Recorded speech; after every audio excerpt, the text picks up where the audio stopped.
words and events that we deal with each other as your immediate family and even distant family. You see?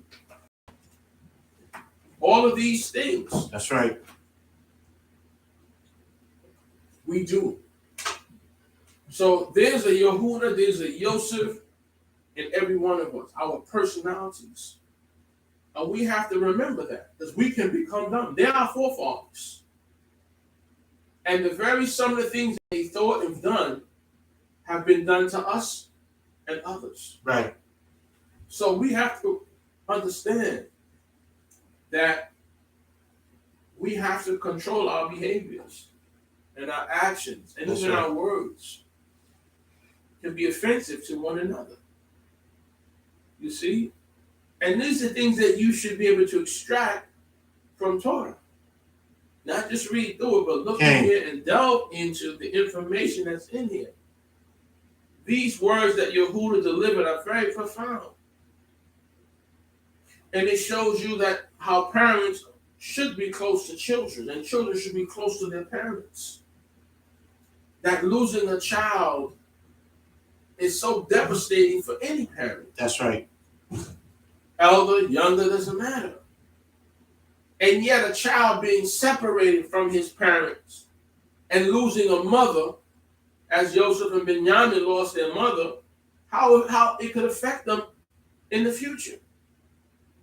And then Joseph losing a father and a mother, the things that could go in his mind. Right. We don't know. Life events can affect you. So when you have your parents, when you have your family, when you have your sons and daughters and cousins and all, learn to love them. We are people of mishpachah, a family. What's greater? Nothing's greater than a family. You do all that work out there and hustle and bustle and all that, basically for your family. Or your family to come. You're providing provisions for your family to come. A wise man leave an inheritance to his children because you want them to be better developed. You want them to have better education. Yes, yes. Better substance, a better environment, a good environment. You do those things for family. So it's precious that the life that you have of a family, please don't take it for granted. No, that's right. Men, take care of your family. Your sons, your daughters, your mothers, your aunts, your cousins, your sisters, your brothers. Women, your family, your brothers, your husbands, your brothers, your sisters, their family, and even your close friends. It's all a family. The whole earth is really a family. But more so the family of Israel. Stop doing hurt to one another. Okay? Because you don't know the hour or the day that you're going to be taken or they're going to be taken. That you're going to be removed from the presence of your father or your mother, whether through death or through prison, through sickness. So treasure your relationships. That's right. And if they're not good, work on them to make them good. Yes. Between family. You see, it's very important. Okay. Now in the 45th chapter, we're going to go into of the book of Bereshit, Vayigash. Hallelujah. First verse. Then Joseph could not refrain himself before all those who stood by him. And he cried, caused every man to go out from me. And there stood no man with him, while Joseph made himself known to his brothers. So now, what happens here? That speech that Yehuda gave was so moving that Joseph could no longer control or retain himself. Because this is emotional. We read, we get emotional. So at that point, he caused everyone declare out from him, Kol ish ma'alo, lo amar ish. There stood no one with him while he behit Wada made himself known unto his brothers. Because this is motion. Mm. And the fact that some things is for family. Yes, that's right. It's not inclusive of everyone outside of family. There's some things it's just family. You understand that? Some things is just about family. When the Creator said that the Shabbat is a sign between men and Israel, doesn't mean that everyone else can't enjoy the Shabbat. Mm-mm. It's just that it's a special relationship in this That's event right. with Israel that others can't be a part of that. Uh-huh. Oh, you have a relationship with Shabbat with God, but this is special between us. So please don't be offensive or upset. The relationship that Yaakov had with Binyamin was special. He loved all his children. He loved his wives. Or he preferred one more than, but he loved them. But there's special relationships that people have.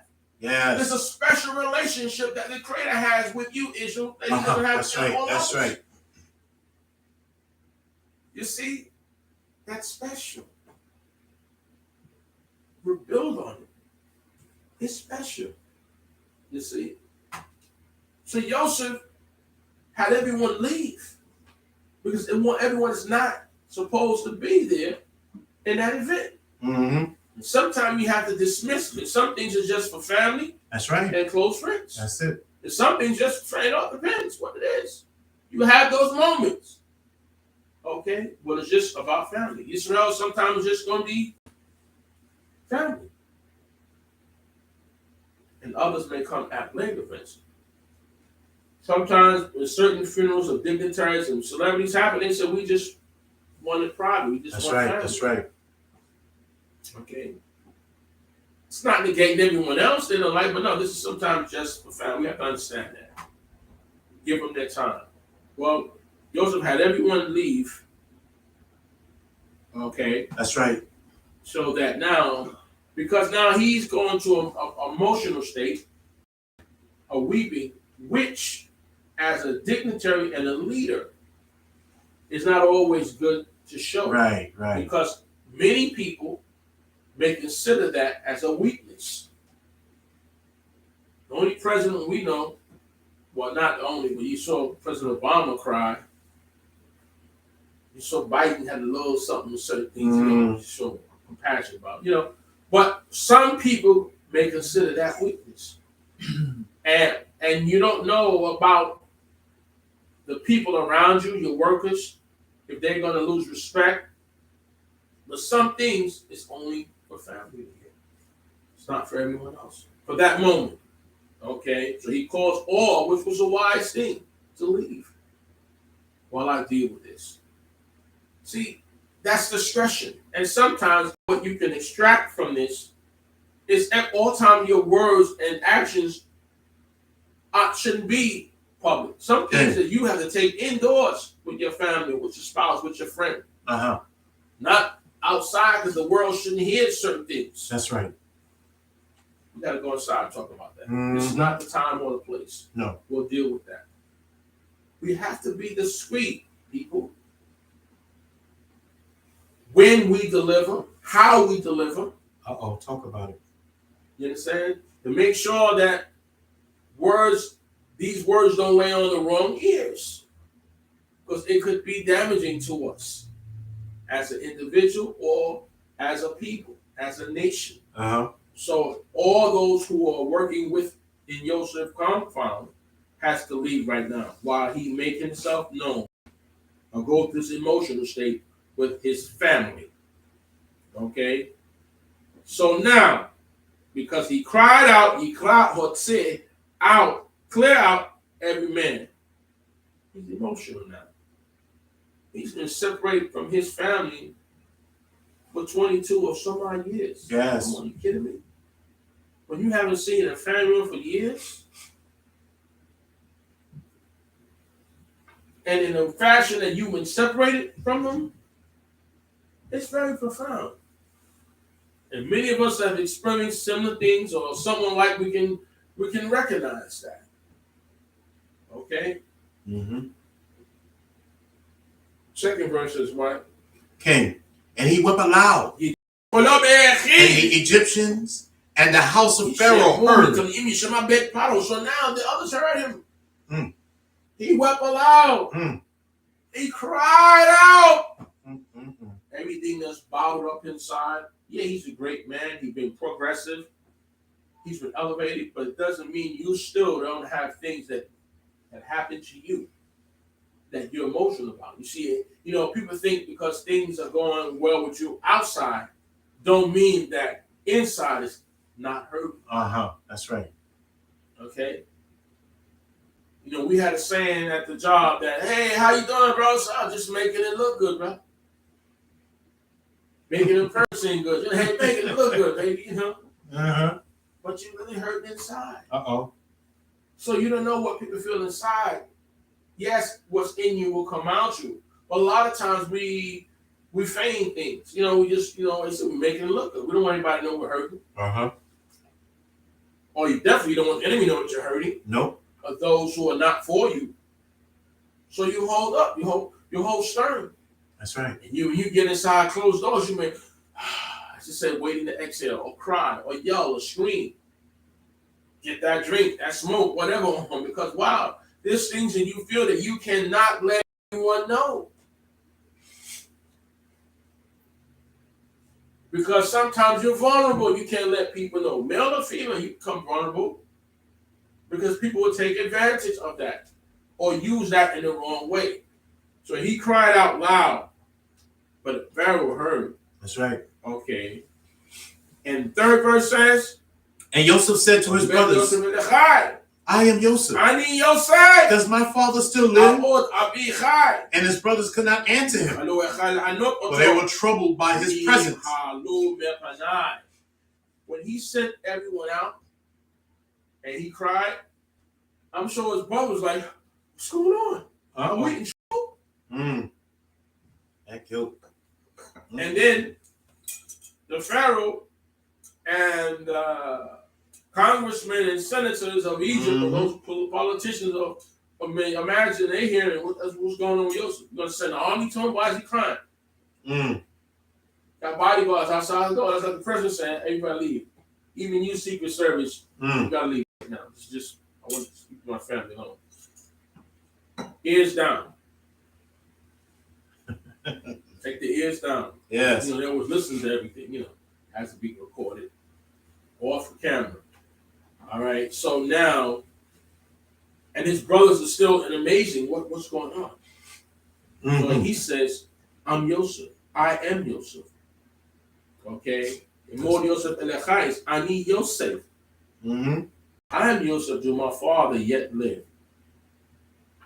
I love you, but my father that you say that you care so much about Yehuda, and that you all say felt for your father, is he yet alive? And yes, Joseph knows he's alive because they said he was alive. That's right. But is it true? I can't believe it. He can't believe it. They can't believe it. Everybody's astounded now because the fact that, guess what? You guys are here standing in front of me. And 20 some odd years ago, when I was 17, it's been done. And now I see you in this perspective, and all my dreams coming true. We get bow down, and all these things that come to your mind. So it's emotional. And they're emotional because they said they didn't love their brother, but they couldn't get their feelings together. See, a lot of times we got to get our head together, man. That's right. See, all our heads are messed up. And we got to get our thoughts together, our heart and our spirit right. That's it. Because their spirit was not right. But the Creator was able to utilize them in the state in their state of imperfection that they were in at the time to bring this about. You see? But initially, we must get our head together. That's it. Everybody's right now is displaced in this situation. The brethren, Joseph, even Pharaoh trying to figure out, hey, what's going on? He crying, he screaming, what's happening here? What's happening? Everybody stated what's going on because we are human beings. We feel, we hurt, we love. Though he may be a stern and like, no, we are. But there's times where, guess what? As David, great king, shall I cry on my bed at night? joy cometh in the morning. You see. Joy cometh in the morning. You see. I see you white guys. You're right, French? Yeah, I know, right? Tito, give me a tissue. In it.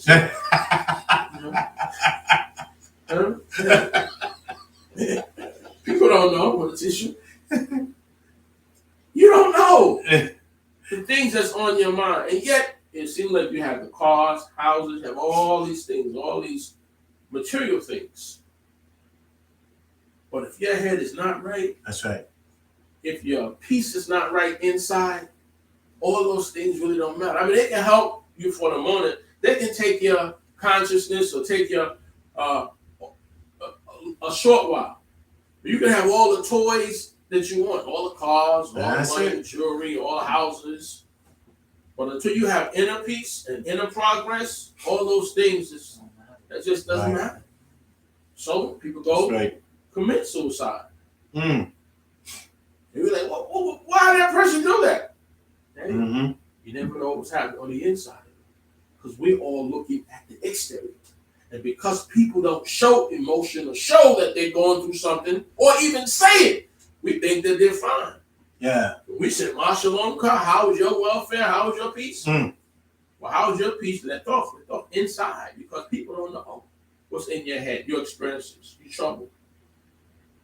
Because they just think as they see cars and houses and money, they say, oh, we can understand because you was broke, poor, you struggled, you were sick. But it's not always like that. That's right. Sometimes you can have every physical thing out there, but you're still not sameach. You're still not happy. Because true happiness comes from the Creator and it comes within. It's very deep and it's very spiritual. But what Joseph is experiencing now, and what his brothers experiences now, it's things that happen, division that happens in family. How can many walk together unless they agree? A house divided can't stand. Israel is a house, the house of Israel. God has a house, a spiritual house. That's right. And we're part of the house and we're divided, how can we be whole when we're separated from our God? Because we're one with our Creator. So once you separate us from our God, I don't care how strong you think, they think we have nothing without our Creator. That's right. We go together. You're not whole without the Creator. What gives you power is your Creator. What gives you strength is your Creator. What gives you true wealth is your Creator. And in the years that have passed, systems and ourselves have been successful in isolating that relationship. How can two walk together unless they agree? A house divided can't stand. So once we connect to our God, now we're whole. Now we stand. That difference. There's no division. Right. It's unity. That's the difference now. Family is unity. Now we got to get the family back together. That's your strength. If there's no enemy within, I'm not worrying about what's outside. Because the only thing can bring this thing down is us as a people. So the power really lies in our hand, as what they're seeing here. What verse we on, my brother? We on that fifth verse. Talk to me. 24. And Joseph said to his brothers. So Joseph said to his brethren, Amer, Joseph, El Echai. Go ahead, brother. Come near me. Yeshua Eli. I beg you. Yeshua. And they came near. Ani Joseph, come near me. And he said, come near. I want to see you. See, when you have mishpachah, when you have family, you embrace. Come here. Come here. Let me feel you. Let me feel you. Let me hug you. Let me kiss you. You're my family. Oh, distance? No, I haven't seen you so long. Come near to me. Yeshua Eli. And they came close. They Yeshua. And he said, Ani Yosef. I am Joseph, your brother, Akikem, whom you sold into Egypt. Joseph still is not conscious that they didn't sell him. Or he ended up in Egypt. Look at the connection. We always end up in Egypt. Physically, metaphorically, in Egypt, in bondage. Okay. We always land there. Some of us in Egypt right now. That's the Greek word, Egypt, bondage. Some of us in bondage right now. And you know what that bondage is? We're bondage in our mind. Our spirits are bound in bondage. Okay? Our spirit is bound. We're not, it's not pure. Our spirit don't flow. Okay? Because it's not just a physical thing. Egypt is not just physical. It's also spiritual. You see? The greatest thing you can have is a sound mind. Okay? So, yeah, you sold me down to Egypt. People know they didn't sell them. That was their position, but they never got a chance to do that. Someone else did it. It shows you how thoughts has energy. It's power. So someone else did it. And guess who did it? Family. Midianites to the Ishmaelites, or the Ishmaelites to the Midianites. It's still all around, centered around what? Family. All other Hebrews was a part of this mission. Okay? Orchestrated, constructed by the Most High God. Okay? So continue, my brother. Fifth verse. Now therefore be not grieved. Don't be atzaf. Nor angry with yourselves. Don't be atzaf. Don't be upset with yourself. Don't be atzaf. Okay? That you sold me here. Yeah, because he's still saying, you sold me here. I got here because of you. Don't be angry. So don't be atzaf. Atzaf al. And don't be yakar. Angry. But in your own eyes. In your own eyes. Because what we say to people is one thing. But see, you got to understand that in sometimes we can put on what they term a front. We can act strong, but we really feel weak. And a lot of people you can have low self-esteem. Your outer appearance may look like you, but really inside you're vulnerable. And your self-esteem is low. But don't feel low self-esteem. Do not. That's the odds. Don't be upset. Don't be angry. Yikar. In your eyes. In your eyes. Not in mine. To yourselves. Because that's not what others think of you. The key is, what do you think of yourself? See, sometimes our own opinion of ourselves is of a low state. And a lot of times we value others' opinion about ourselves. But it's not what others think of you so much. What do you think of yourself? And sometimes we don't think highly of ourselves. So don't be upset with yourself. Sometimes you have to forgive yourself. Ki me karatim oti, because you sold me. Hine ki le mich ya. You sold me here. For God did send me before you to preserve life. So ki oti hine ki le mich ya, to preserve substance or preserve life. Shalach ni Elohim. Elohim sent me before you, left Nechem, to preserve life, to be michya. You understand? That is what Yehovah has done to me, for you. So this whole incident, what he's saying is the Most High God constructed it. He's the one that set this up. So don't be upset with yourselves, all right, that you did this.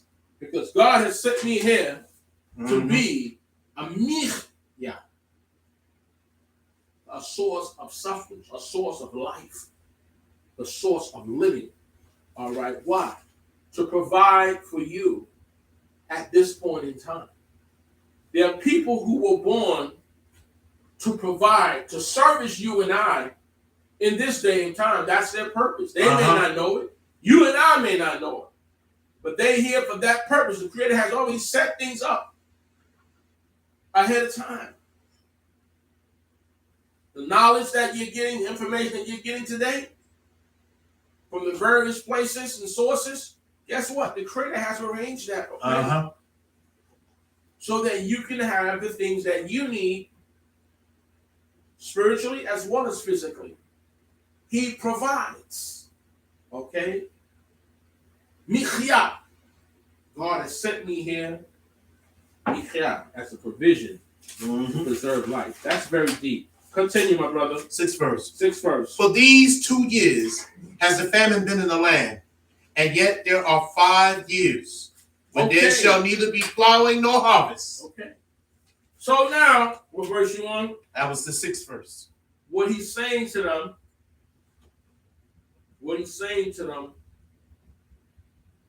is that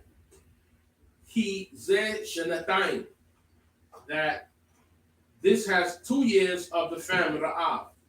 It's been 2 years of the famine, Ra'ab. And it's in the midst of the land, and it's still 5 years. Ashir Ein Karish, that there will be no plowing or chetzir, harvesting. So we still got 5 years. We have 2 years into the famine, and there's 5 years left. Remember the 7 years of famine that has come. And it's 7 years of plenty. Okay.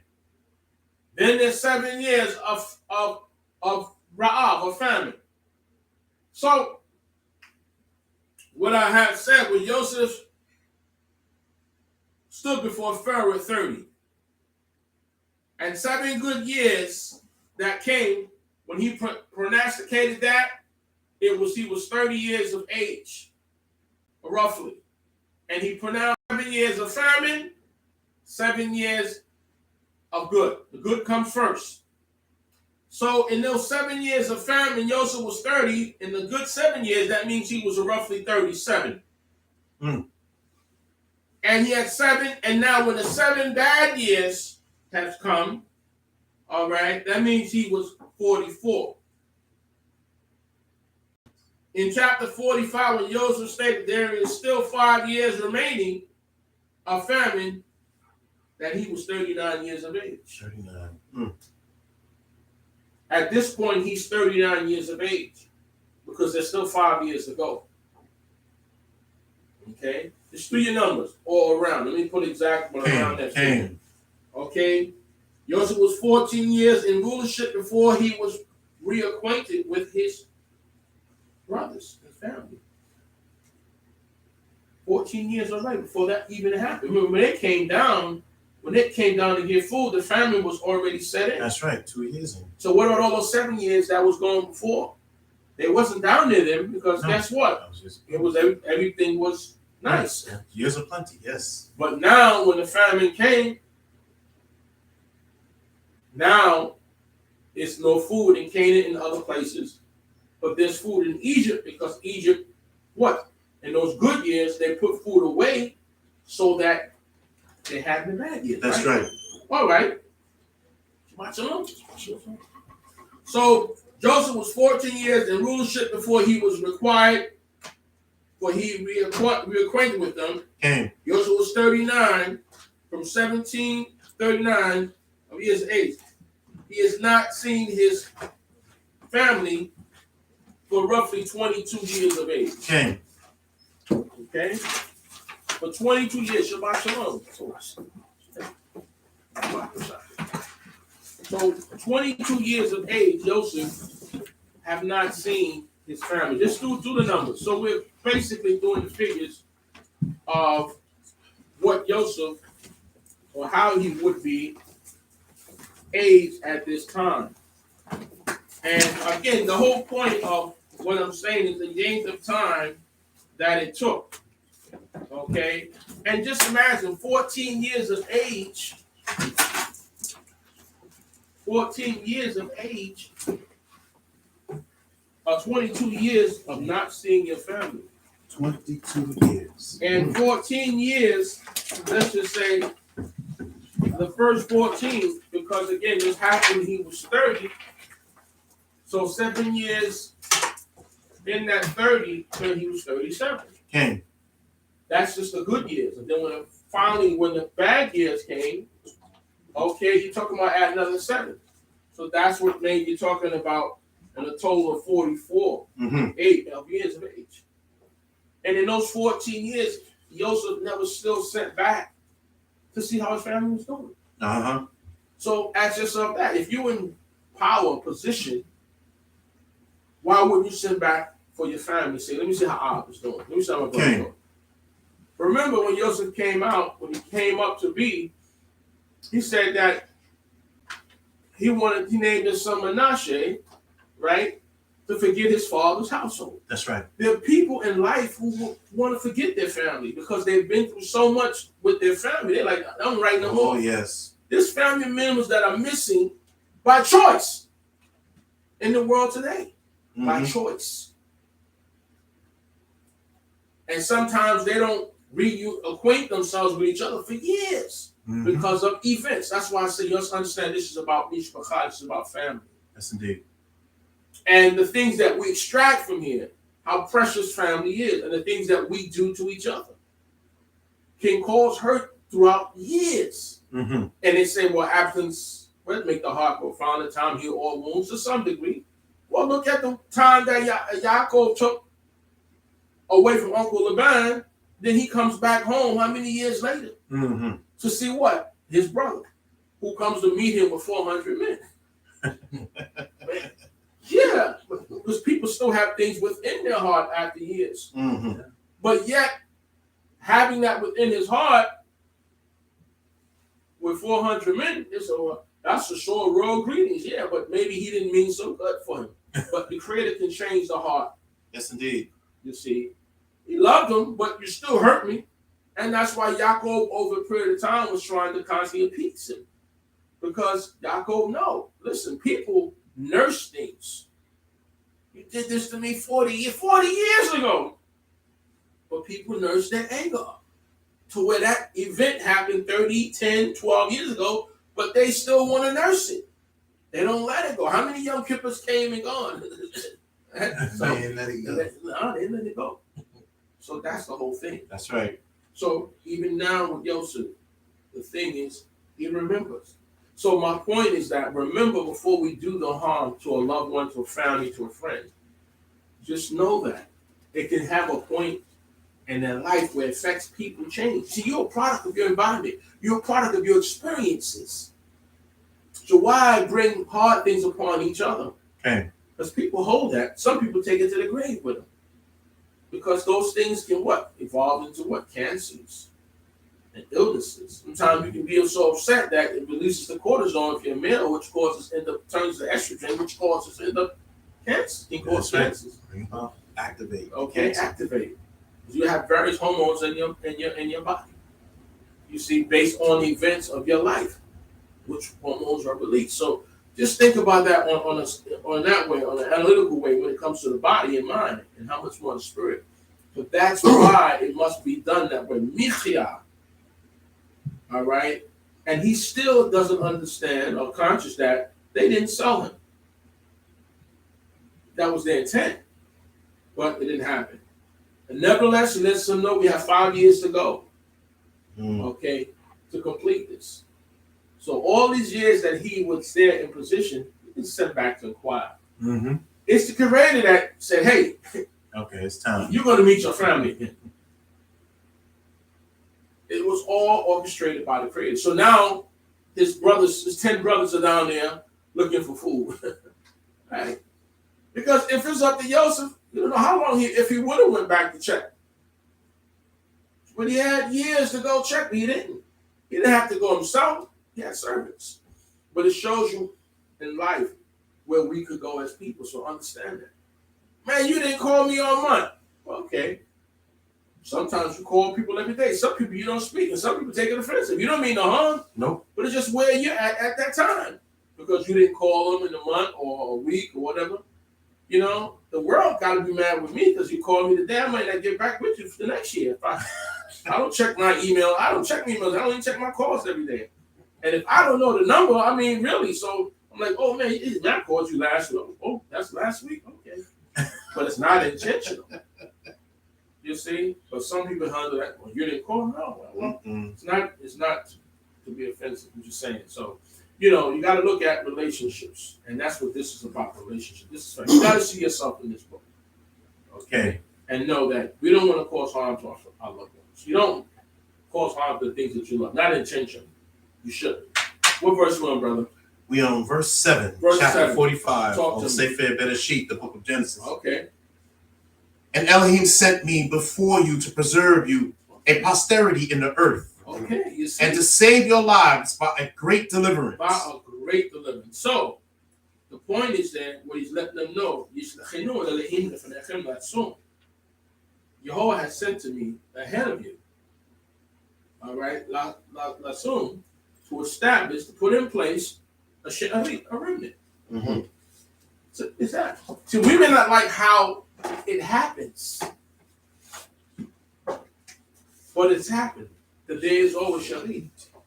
Jehovah has put things in place for us to have a remnant. And at this time, it's Joseph. It's Joseph using his great administration skills, his great interpretation skills, the Sharit Ba'eret Lechayot, to keep alive, to provide substance for you, Lif Leta Gedola, for a great deliverance. That's what this is about. Mm-hmm. That whole thing. The brothers will play their part. Potiphar's wife had to play her part. Potiphar had to play his part, which I always say, I know he didn't really believe that, but he had to, because he would have killed them. So that's no. But listen, I got to do something. That's like I said, Will Smith going up there and said, I got to do something. So you said this about my wife. But at first he's laughing at it, but now the wife, that ain't funny.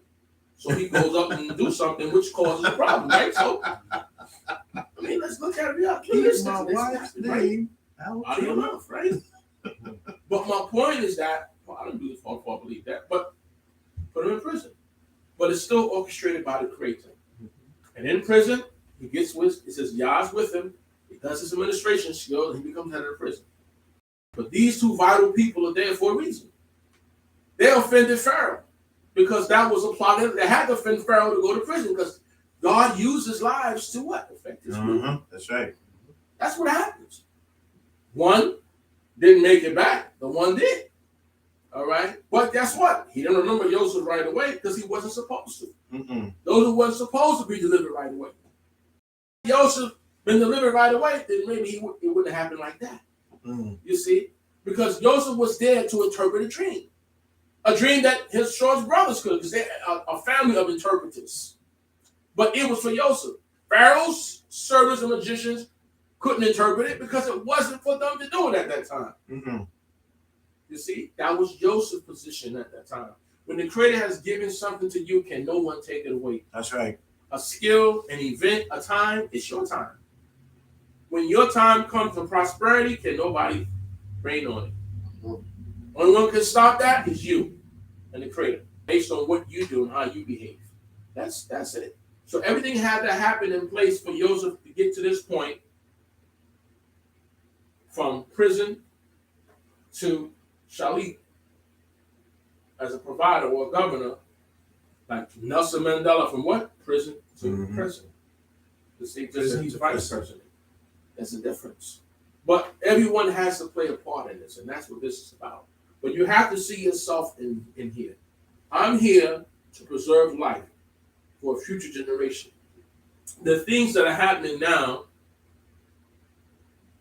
that is going to allow us to be here next year and the years after, us and our children. And not only of us, but of other nations, the Creator is putting people in place. Like he put Cyrus in place to help the people. You see, there's other nations going to be instrumental in our lives. That the Creator has set them up just to do that. We have to understand that. That the Creator works with the universe, not just us, but on behalf of us. Okay. Next verse says? 8th verse. 8th verse. So now it was not you who sent me here, but Elohim. And he has made me a father to Pharaoh, and Jehovah of all his house, and the Lord of all his house, and a ruler throughout all the land of Mitzrayim. So it's not you who sent me. In other words, you were the physical parts that the Creator used. Your anger, your emotions. But see, the Creator utilized those things. And we read the state in the Mishlei that what? The Creator used evil for his day, right? Well, the Creator uses people and their spirits for certain things. And they were utilized because they were who they were. So now I need them to make this happen. Okay. So that's what Joseph is saying. Look at the bigger picture. That you was utilized to bring this today. This had to happen in this fashion. We may not like the way what happened with Rivka and Yitzchak, but it's the way that the Creator had designed. Okay? To come about. Because he spoke to her about the event. Isaac prayed for her, but when the event that she experienced, Isaac didn't know anything about. So she went to find out about it. At that time, Abraham was still alive. Though within scriptures you think that he's passed, but he hasn't. So maybe she has gone to him. Because we know that, right? That in 100, Isaac was born. And at 60, he had children. That made what? That made 160. Mm-hmm. That made Isaac, that made Abraham. 160 Abraham. Mm-hmm. And at 175, when he died, that made Yaakov and Esau 15 years of age. But scripture is not going to bring that up to you. That's not, they're not letting you know that, but you have to do your numbers and realize that. So this is about a family affair. Mm-hmm. So Abraham's still around. So of course, you're 15, you know your grandfather. You between him, you're in action with your grandparents. That's right. So yeah. But the same way here, life is coming about. The brothers are bringing about to happen, but they have to understand the bigger picture about things. Okay, and I know we don't always look at it that way, but again, we can look back and learn from this. Okay, next verse, my brother. Okay, 9th verse. It says, hurry back to my father and say to him, thus saith your son Joseph, Elohim has made me Lord of all Egypt. Come down to me, delay not. Okay, so who have made me this? Elohim. They call Maharu. Hurry, go up, Alu, El Abi, Amartim, saying to him, Ella, ko Amad Bineka. Thus said your son, Joseph, Samani, Elohim. Yah has made me Adon, master of all Mitzrayim. Reza Elah, come down to me. All right, and Al Ta'amor, do not delay. Okay. That's what he's saying to them. I mean, you may find it. You say, well, he's arrogant. Well, look at my glory. Listen, when you've been dragged through the mud, when you've experienced certain things, mm-hmm. and now the change of life has come where now life is giving you a greater hand, you're going to expose it. Because not only remember I said it's about eternal, who you are inside. You have to make this, the sound mind, sound. You have to feel good on the inside. Okay. Okay, like I said, people show things on the outside that may seem great. The wealth, the money, and all that. But then you end up, so why did that brother commit suicide? Or did he? All right. But if he did, what was in his mind, in his heart, that others didn't see? So again, it's about what's happening on the inside more than what's happening outside. That's very important for all of us to understand that we have shalom etoch always within. Okay? Come, brother. 10th verse. 10th verse. And you shall live in the land of Goshen. In the land of Goshen. And you shall bear, and you shall be near me. You and your children, and your grandchildren, and your flocks, and your herds, and all that you have. See, now here's the plan. Now, many years ago, God told Abraham this was going to take place. Well, this is the beginning of it taking place. You're going to be down in here for X amount of years. You're coming down as guests, but that's not how it's going to end up.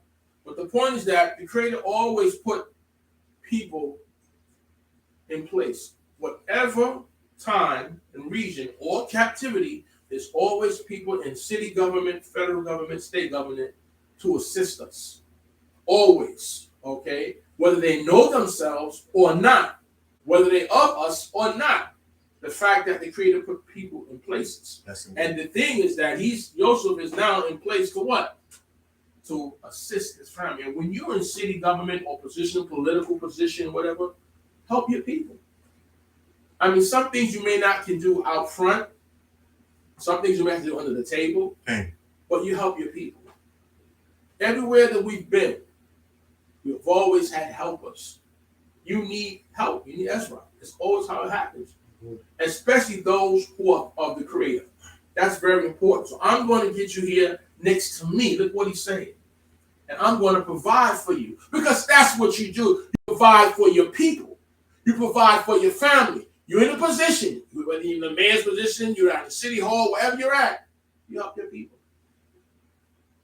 Many ways. It may be signing paper, maybe giving them resources, maybe give them out, but you help your people in the way that you can.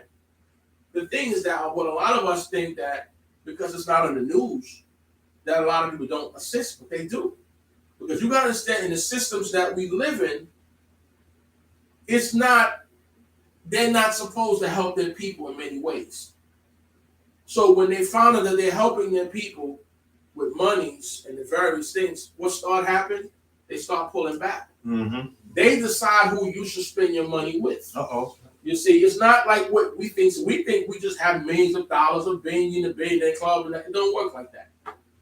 So we think that we go on the block and open up a store, you have a successful club, you're making all this cash, and then that's it. It don't work like that. Because guess what? The suit's going to visit you. Oh, yes. That's how it works. See, yes, we don't understand that when you go in communities, there are people who control communities. And you're going to deal with them, whether you like it or not. Legal or illegal. That's how it works. Uh-huh. All right? All the restaurants, Ying Min On, listen, that's why you understand how this is run. You're going to experience the suits. Yes, indeed. So you have to take care of the suits. Okay, when you go there, you have to know the politics of the area and so forth. You go in his corner, you're going to get removed. Right? We've seen that. Because we understand how things work on ground and under the ground. Okay. That's the whole point, what happened within this. Okay? Is that he's providing for them. He's setting a space for them. He's in position to do that. And that's a unique thing. As I said, you just don't set up something and think that it's going to be successful. And let me tell you, if the suits don't come visit you, guess what come visit you? Mm-hmm. The buildings department, sanitation, this department, that department, then you get the message. Mm-hmm. You got to answer the people whether you like it or not. That's why a lot of you may have not been successful in a lot of your endeavors, because you don't understand how things work in the systems that we live in. I always say that. Okay, when you want things done, you have to let it go to the right people. First of all, you pray that God is with you, number one. Two, you need to connect with the right people. Mm-hmm. Because if not, they send their armies out. You didn't have an issue before, but here comes the guy comes to the building department. Here comes the guy says, you don't have a sign up. It's little small petty stuff to get you to understand. It's not an island. This is how things are done. You also put things in place for them, sanctioned by Yah first. Okay. And then he's going to go to Pharaoh, set it up to make it right for us to come in so that we can prosper.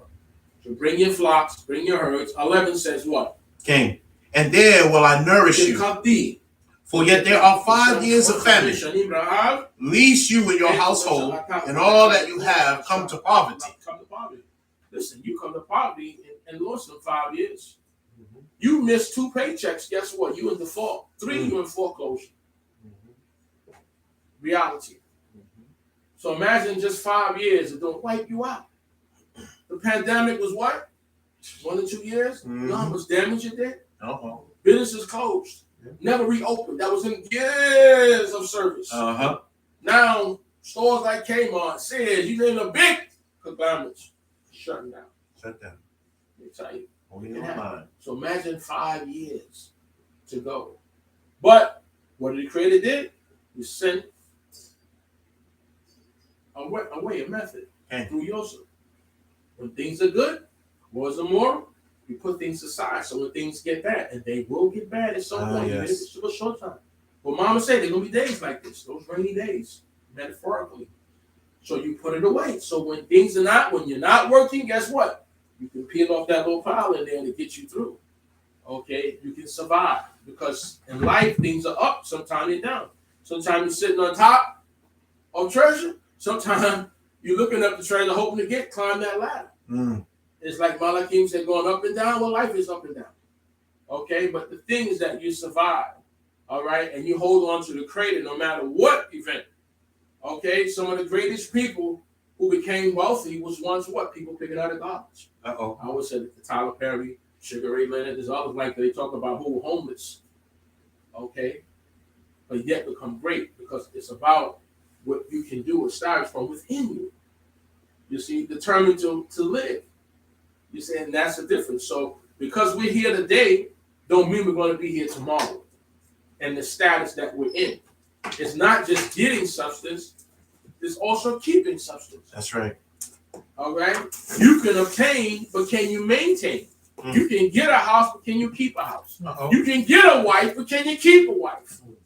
You can get a family, but can you keep a family? It takes work, and much more work than it is to get it, to obtain it. We get the very teeth in our mouth, and we be losing them as time goes. Uh-oh. We got to put someone else's in there.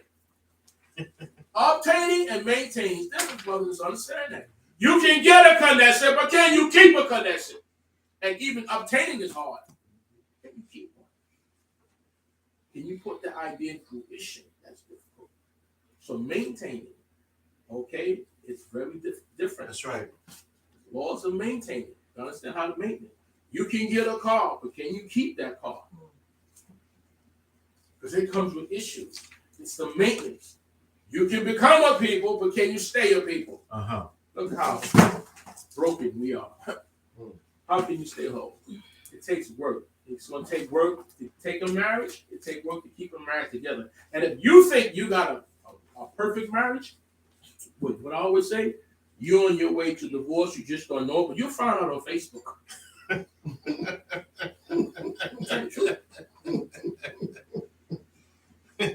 You don't know. You get your wife, your husband get rid of your wife. Listen, everything has to be worked on and managed. That's it. All right. What verse you on, my brother? We are on that 12th verse. 12th verse. Talk to me. And behold, your eyes see, and the eyes of my brother Benjamin, that it is my mouth that speaks to you. Okay, go ahead.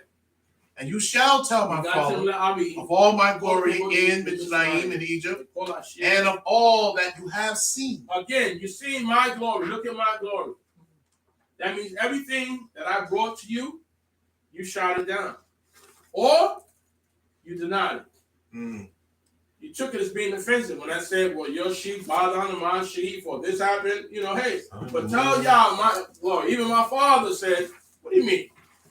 The sun, the moon, 11 stars? Yeah.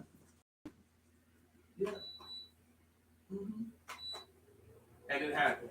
But tell my father my glory amidst mine. Okay, without you see, I made it by the grace of God. Go ahead, my brother. And he fell upon his brother Benjamin's neck and wept, and Benjamin wept upon his neck. Why?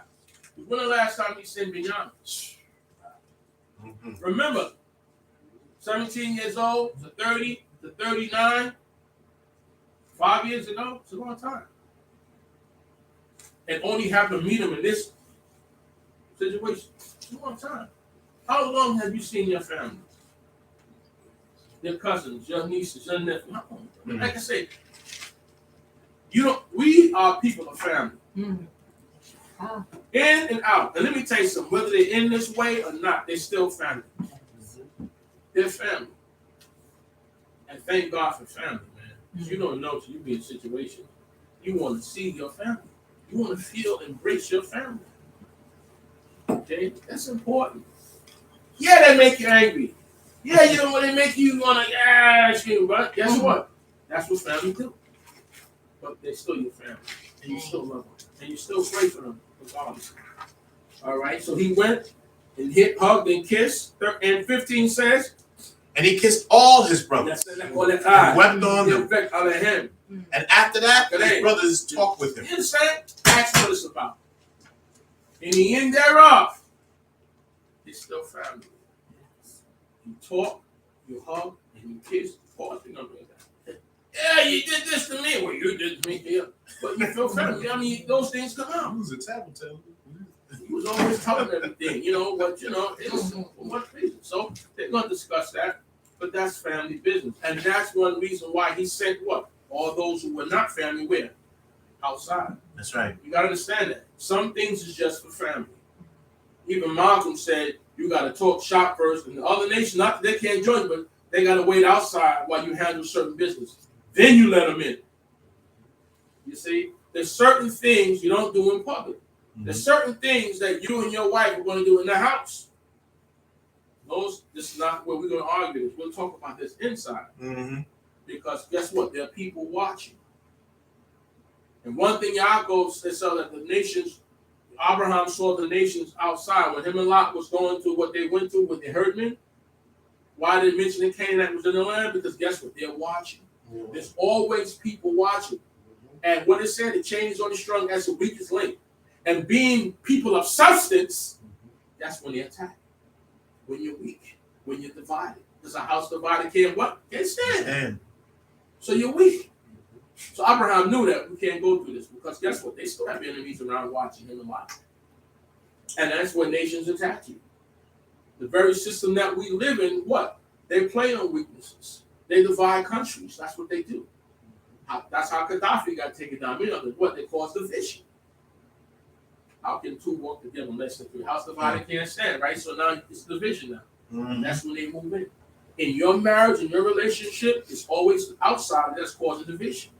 But if there's no enemy within, as that proverb says, you're not one without. Because as for the sister say what? Solid as a what? Rock. That's how you got to make it. And nothing gets in. You keep the creator there. And that's how you got to make it with your people, with your family, with your nation, that you're solid. And that's what we have to work on. Yeah. You understand? Listen, it's not about, they said, the funding of the police department. Or something they need. But you really want to do something, when you do Torah and righteousness, you already defund it. Because you know what it means when you do Torah? Why they really don't want you to do Torah? And I'm saying systems. Because we got to understand whether it's black or white, doesn't matter. It's about systems. Okay? Because these people that we're dealing with that were our so-called enemies, and it's were black people. Brothers and sisters of the continent, you understand that. When you do this righteousness, what happens is this. You don't murder. So you don't go to prison. You don't steal. So you don't go to prison. Just doing those two, not doing those two things, guess what? The economy of the system that you live in is affected. Because actually they depend on crime. Yes, they do. Crime pays. If the crime is low, they actually have things happen. Because why? It creates money. You are the economy for systems. You're the kalkala for systems. You understand that? So by you just doing righteousness decreases finances for the system. So that's why they say, hey, listen, let's just imagine when you eat healthy, and you're not going to doctors, you're not giving the medications. Well, just change. And righteousness is a part. That's right. If you do the Torah, eventually you won't have certain experiences. So therefore now there's no one inside the Beit Kolim, or less. That means nobody is what? Dying. So guess what? The funeral home man is sitting down like, I don't have nobody coming in now. Because why? You're not murdering one another now. You got to understand who you are and your effect to it. When you misbehave, the systems get paid. You pay the system by you misbehaving. That's how they get paid. When you act up, they get paid. People have jobs. For your infractions, people get paid. Not just the fines you pay, but the businesses. Do you know that in prison is a business? I'm just not talking about what the state gives the county. I'm talking about the utensils and the food and the supplies and the soap. Everything you use is provided by contractors. You are the business, so it's necessary for you to be backwards. It's necessary for your hat to be backwards and your pants to be down because the systems. That's right. Talk about it, bro. That's how they make it. So why would they give you this for? To act right. That's right. Just keep being who you are, and they will be who they are. You gotta understand this. So when now you find out, oh, I'm a Hebrew, the question is not what you have to do. Yes. Not just find out how you have to live. Because there's another half to this. Find out and then live in it. Seek ye the ancient path, and when you find it, what? Walk therein. Walk therein. Because you are provided. When we misbehave, others get paid. And now when we behave how the Creator wants to behave, it takes finance away from them. And it puts it in your pocket. But guess what? You're not getting summonses for the things you used to get them for. You're aware now. You're conscious now. And guess what? Well, I got a quota, but nobody's committing any crimes like that. So that automatically is, and after a while, they're going to say, hey, we're not going to have guys sitting out here paying this kind of money, no activity going on. That's the whole thing. So you got to understand who you are to the system, to the Creator, and to each other.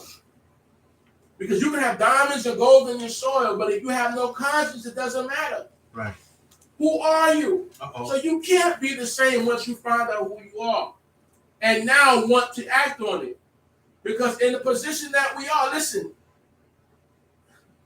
and that's why I say this, it's not about weapons. You can have your weapons, but that's not going to get you out the system. When we change completely and act how the Creator wants us to act, they change. That's what the Montgomery, Alabama boycott showed you. Listen, they just say, hey, listen, we're not getting on these buses. And guess what happened? It hurt them in their pockets. That's it. And they say, you can ride, not because we love you, because you hurt them in their pockets. So we have to change. You want to get the elephant off the back? Listen, the systems have no power. We give them power. When we misbehave, you give them power. That's it. When you behave how the Creator wants you to behave, guess what? You take the power away from them. Because they expect you to fight and argue and stab and hurt one another. But when you sitting together, speaking, hugging, talking with your brothers, work together. Listen, I'm gonna bring that money to you instead of bringing. Now, that's when they get worried. That's why they don't want you to understand it. It's not just it's systems, it's nations. You talk about Hanukkah prayer. Listen, it was more than the Greek and the Syrians and the Nabateans. Everybody was against us. Because do you know what you have in your hand? Do you know what you have? Because if you are the way you should be, a lot of things are going to stop. Okay? But if you continue the way that we've been living, the systems will be financed. So you don't have to defund them physically. Stop in your behavior, and you're going to see things change. Matter of fact, again, as I said, that many of them, they do things. A lot of the organizations that are supposed to be so anti-American, guess who funds them? The system funds them.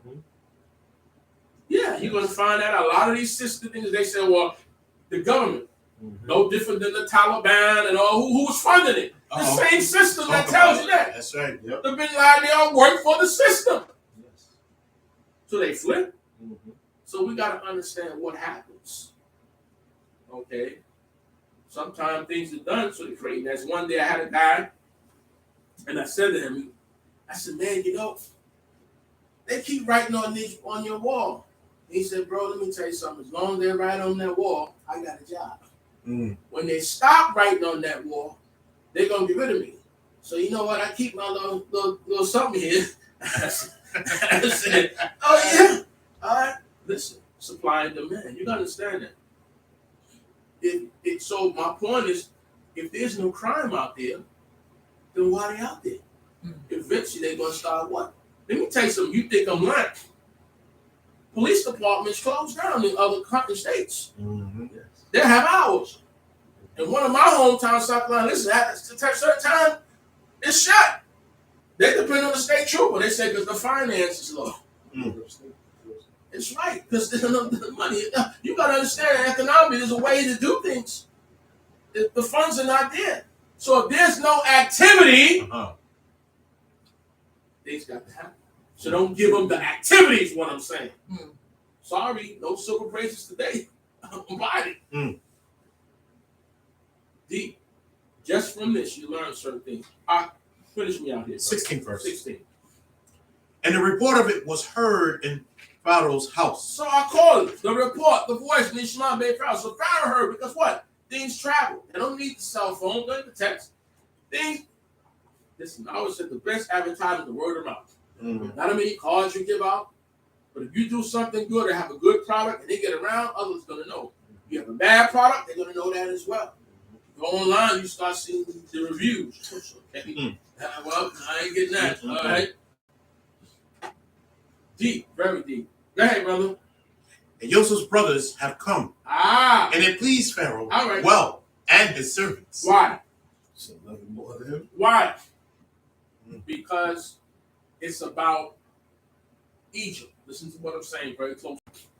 It's about Mitzrayim. Why did it say that it was yet etab, it was good? Because it can enhance. See, Pharaoh had to look at this too when he heard that Joseph was crying, what's going on? Because remember, when Pharaoh took Joseph out of prison, he did what? He gave him a what? A wife. Why? Because that's your other half. Now, in the systems, they say, well, behind every successful man is a successful woman, but it's his mother, his wife, because you understand something. A wife can make a difference. And there's so much a difference that Abram sent what? Eleazar to get a wife for his. And Rivkah didn't want Isaac, his children, to marry the others around him. Remember, the others around were black too. But everybody's your color is not your kind. So get them from my family back here. You understand? So it's very important the spouse that you make. So when you're on a journey, whether it's financial, spiritual, you need a wife to accommodate what you're doing.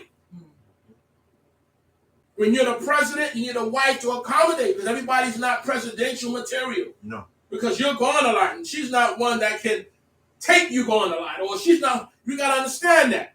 That's why there's different wives. You have to be all that. So Pharaoh gave him a wife of a what? The priest of On. Somebody who's spiritual, like himself. Someone that he can deal with, who is going to enhance him, because it's about keeping Mitzrayim. You see it flow. And if he's stressed out, or he's stressed out with her, and family, how he's going to run Egypt? Huh? How if he's like the proverb that said, it's better be in a house type than in a corner of a growling woman. You can't run Egypt like that, stressed out, because that's all a part of it. As a matter of fact, even in this country, you can't even get to be a president. You may run for one, but you're not going to win if you don't have a wife. That's all. It's the whole picture. That's it. People find wives just for that. Even Trump, need a wife. All right. Yeah, man. Listen, you might be a mayor or even a governor without. But to get the president, they want to see you because it's a family. So one of the first things that he did was give him a wife. Because in order for Egypt to run, I need his head right. Because remember what I said, the woman is given the power to feed a man. We know the portion of in the Apocrypha about the man and the woman, the king and wine. The woman won out. All right. In the beginning, God gave the woman power. Satan didn't come directly to Adam. Who did he come to? The systems feed you, get to you through what? Your spouse. They know if you do something and you run, then eventually you're going to reach out to contact her. And that's when they're waiting. Okay? Kaiwa fed her husband that forbidden food. Why? You heard what God said. Because she has the power to feed you. So I pray that all the Nashim feed their husbands good food. And I'm not just talking about physical food, I'm talking about spiritual food. Yes, indeed. His mind. Develop his mind, help him. That's why she's what? You help me. To help you get to what? The Creator. That's right. That's the whole point of it. So that can affect you. I'm stressing this because that was important for Adam, but she fed him the wrong food and got him in trouble. And they both got kicked out. So my point is that's important. That's why Pharaoh made sure he got a particular wife. In this portion, his family came to him. Now, your family a lot of times can stress you out.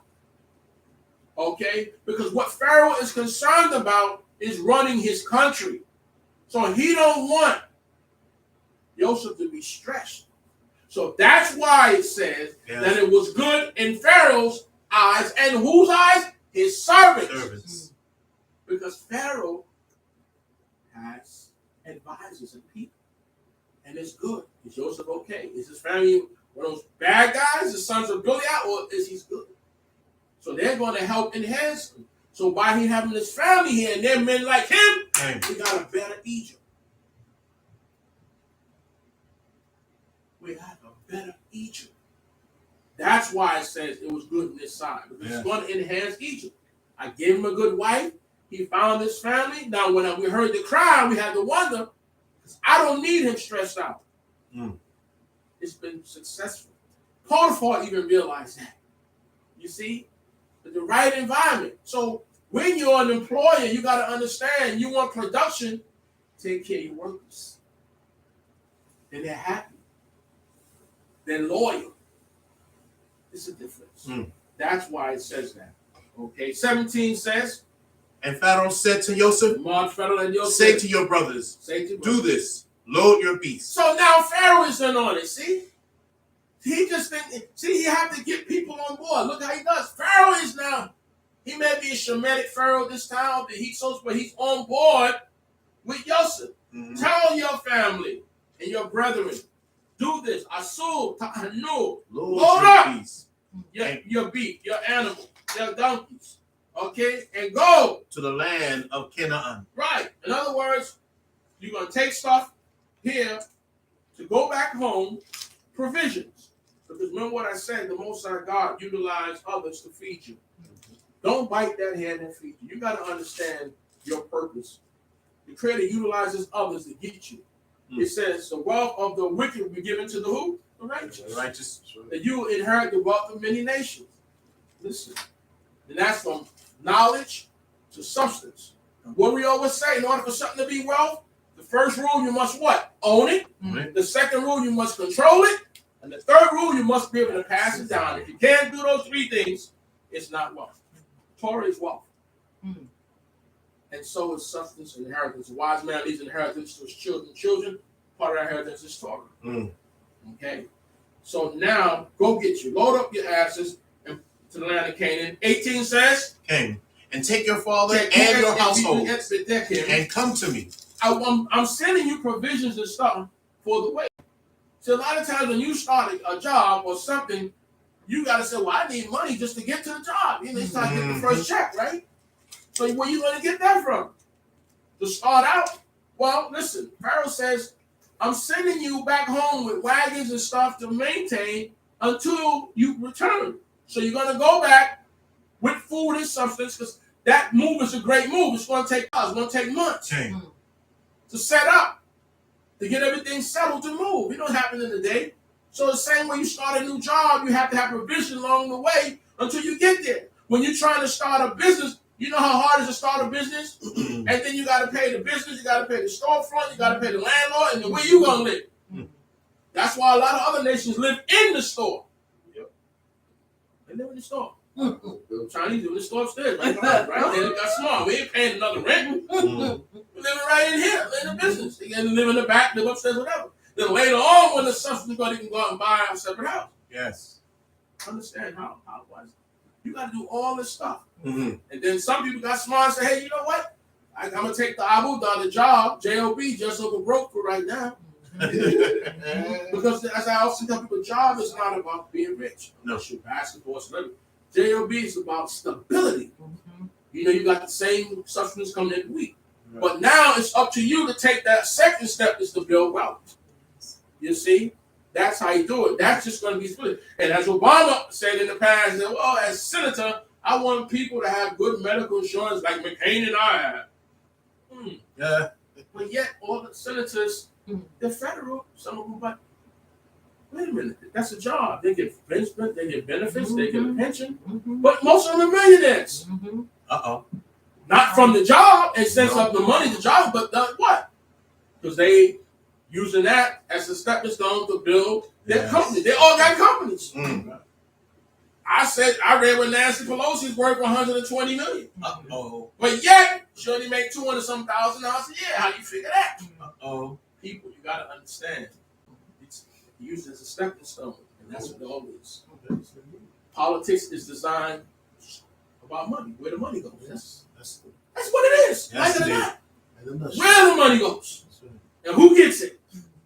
And how much. It's about. Be wise. It's right within your scriptures. So, Pharaoh's telling them, go get your stuff. I'm going to send you food along the way while you set up to come back here. Okay? Because I want Joseph happy. And wife, you're right. And wife, your family's here, you go. Because see, you can have all the great things, but you miss your family. I know people who have great homes, mansions in Georgia and Florida. But guess what? They're always here. Dude, wait a minute. You got all this down there, the nice weather. But why are you here? Man, I miss my friends. I miss my family. Yeah. See, you might think because you hit the lotto and all of you great, right? Yo, you got money. But what's the point if you're alone? You buy that island, only you on it. You might think that now, but at some point you're on that island by yourself. That's it. You want to share with the ones that you love. That's what I'm trying to say. You can have all these things, but what's the point when you don't have the people around that you love? It still boils down to family. I'm not talking about the bad one, but the good one. The fact that it's about still family. Yes. So you have the mansion, you have all the nice homes there, but you're always here. You never spend time in it. You know, when I used to get off at work at 2 a.m, the guys got off at midnight and they're playing pool because the job makes it where you got pool tables, you got tennis, you got cable, you got showers. So you don't have to go home, really. Some people really live at the job. You just don't know it. I'm serious. They live down, you just don't know it. That's their residence. They just take a shower, they lay down on the benches and so forth and come out, you know. Really? They shift. Yeah, you'd be surprised. They don't have to because the way the system is set up, you can actually be there without being there. And then you get off and there's people say, why you don't go home, man? You got a nice big house in the island, man. Man, every house is not a home. They don't want to go home to arguing, fighting, and all that. But it's there. So what is really true happiness? What is happiness? See. Talk to me, brother. In the midst of that 18th verse. Yes. And I will give you the good of the land of Mitzrayim, of Egypt. That's what I'm going to give you. I'm going to give you listen. You will eat the fat, the lamb, and everything. Out of the land. Good land. That's right. You're going to do well. People come here for thousands of miles away. People leave their family in various parts of the world to come here for the chase success. Yes. But just to live, sometimes just bare living, and sometimes for education. Yeah. Some things that we may take for granted. They come here for that. And if you think when you travel and you see things around the world, you get to appreciate certain things. Believe me, when you go to other countries and you see the poverty, I'm not telling you what the poverty. Yes, now you get to see why they're trying to get across those borders. No matter how much this country oppresses people and races, guess what? They still trying to come in. That's right. Because they know I'd rather live like this than be back home and get killed. I'm telling you, you got to see how people live. And you can appreciate it. That's why they still got, no matter what. They go wars, whatever. Let's go over here. Okay, so you realize the poverty, no, really, it's deep. It's deep. Okay? How many places around the world you can get a pension or Social Security? Show me how many countries you get Social Security. You might get universal health care. You can get Social Security, you can get this, you can get that here, programs. That's why everybody come here, especially to New York. Exactly. Why they sending 1,000 a week? Why you think so? So you have to understand the things that are here.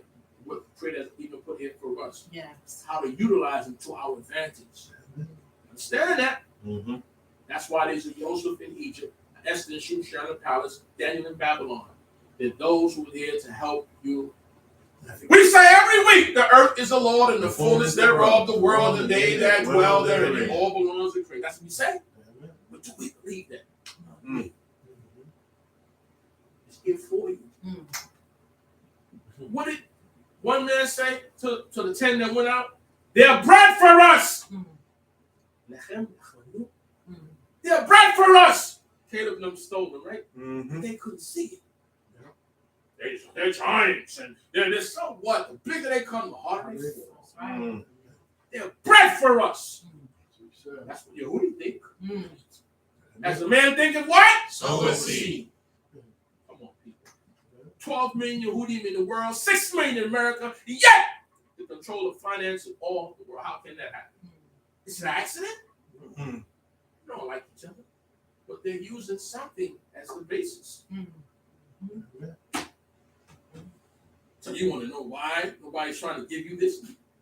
Because doing this means you become the head. That you will lend and not borrow, is written. That you will ride upon the high plains of earth and be fed with the hairs of Yaakov. Do you understand? They didn't bring you here to be plumbers and doctors and lawyers and they didn't bring you here to be that. Billionaires. But a lot of you maintain that. That's by the grace of God. You got to understand who you are. Do you know who you are? Do you really? Because they do. And they're going to keep their foot on your neck if they can. To keep you from rising. So that's why you have to maintain your rights with the Creator and with each other. Because they know the greatness within you. Who made all the great inventions? The traffic light, the cell phone, the refrigerator, the open heart things. Who did all? Who was responsible for people, as they say, going to the moon? You saw hidden figures. You are. Do you know who you are? Do you really? Because they do. Do you wondering why all these people in the world, they're focusing on you?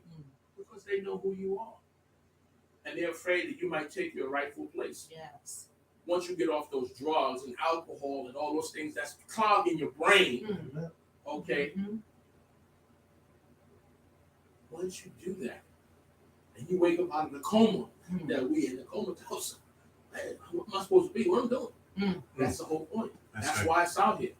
The distractions, it can even be money. Yes. He will give you 40 million. They give everybody money, but they ain't giving you our money. They ain't gonna give you the money like that. No. To serve God.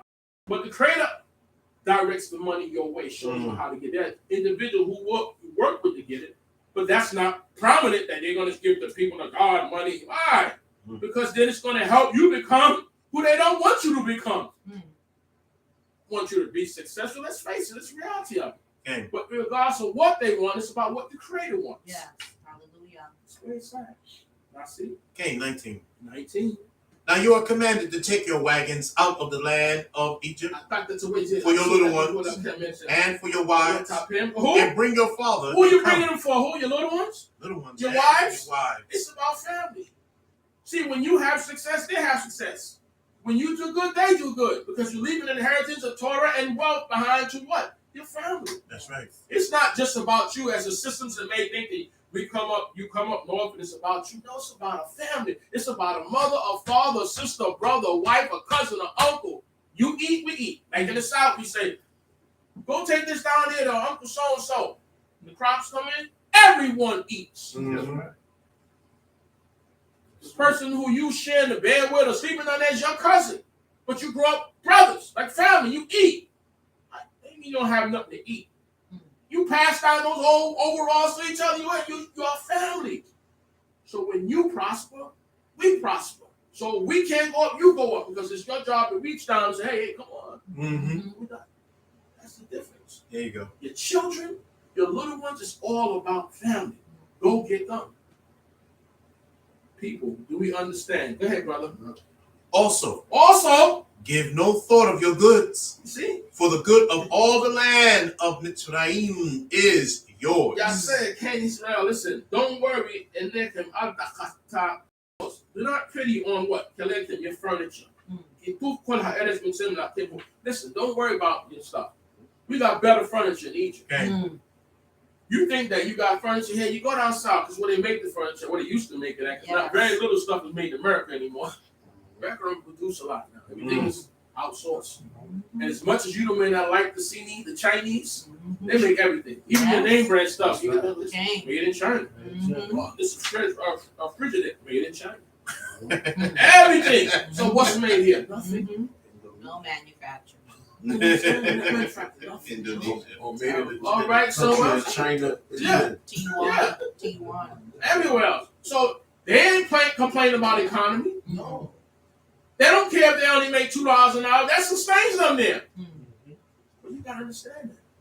This is what happens. The work is they're getting the work around. They're outsourcing everything. Yes. You know, now I would say Beamers and BMWs and Mercedes, guess what? They're taxi cabs in other places. That's They right. become luxury cars over here.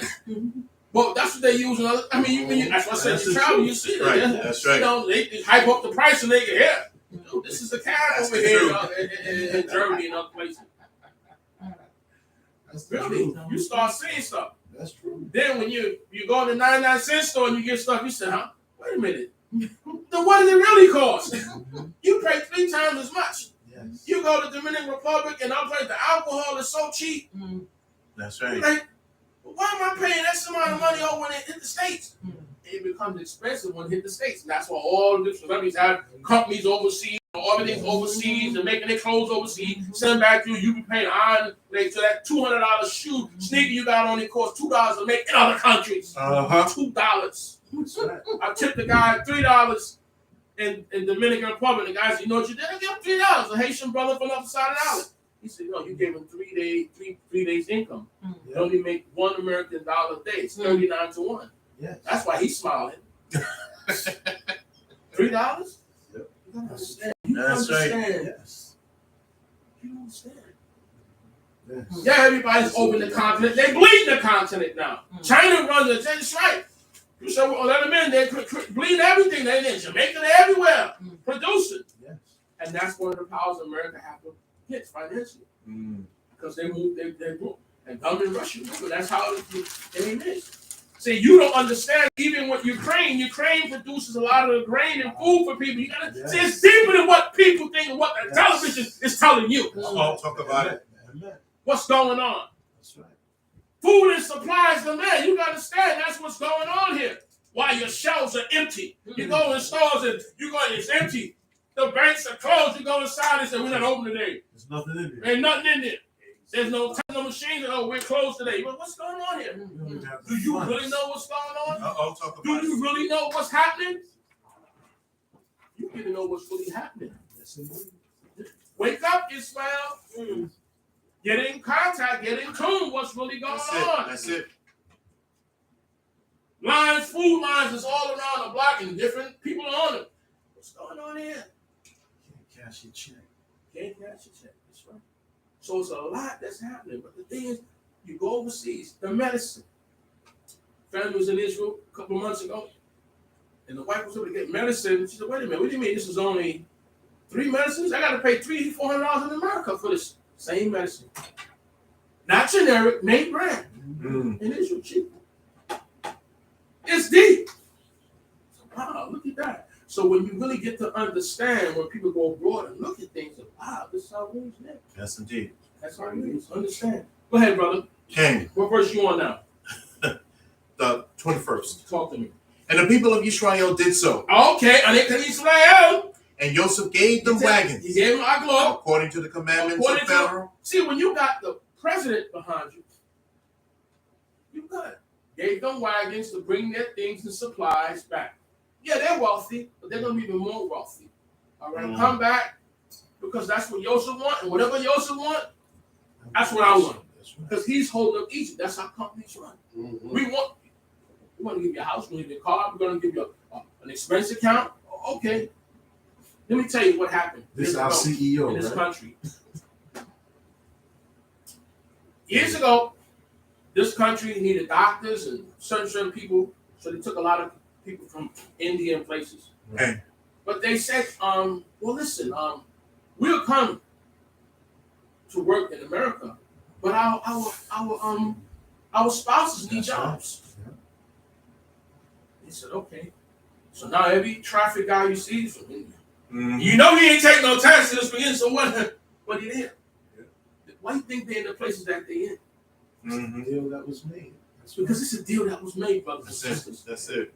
They didn't take no test. You take the test. Right. They brought him in for reasons. De Blasio had a deal for a lot of there was real estate and buildings being built around the city, but no one was in it. But what's happening is in Europe, economies were collapsing. Greece and other countries on the Euro scale, under that United Finance, That's right. falling apart. Yes. So America says, listen, if you invest your money in America, we'll give you that tax credit and so forth. So a lot of the real estate that you're looking at is foreign owned because their economies were collapsing. So allow them to get it here, and that's how they got the tax breaks Mhm. that they talk about. This is how things work. foreign investment, money coming. So when you find out who owns the little stadium everybody wanted to down, right? Oh, Exactly. Barclay. Who owns this and who owns that? That's And right. who's the guy owner? Who owns the Trade Center? Mm. Well, why with this whole thing with the owner?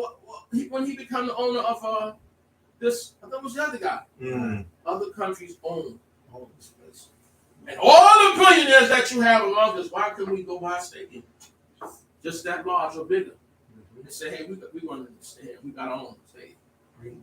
Come on, people, wake up. To the table. That's it. Wake up. Wake up. Every gas station you go to, somebody else owns it.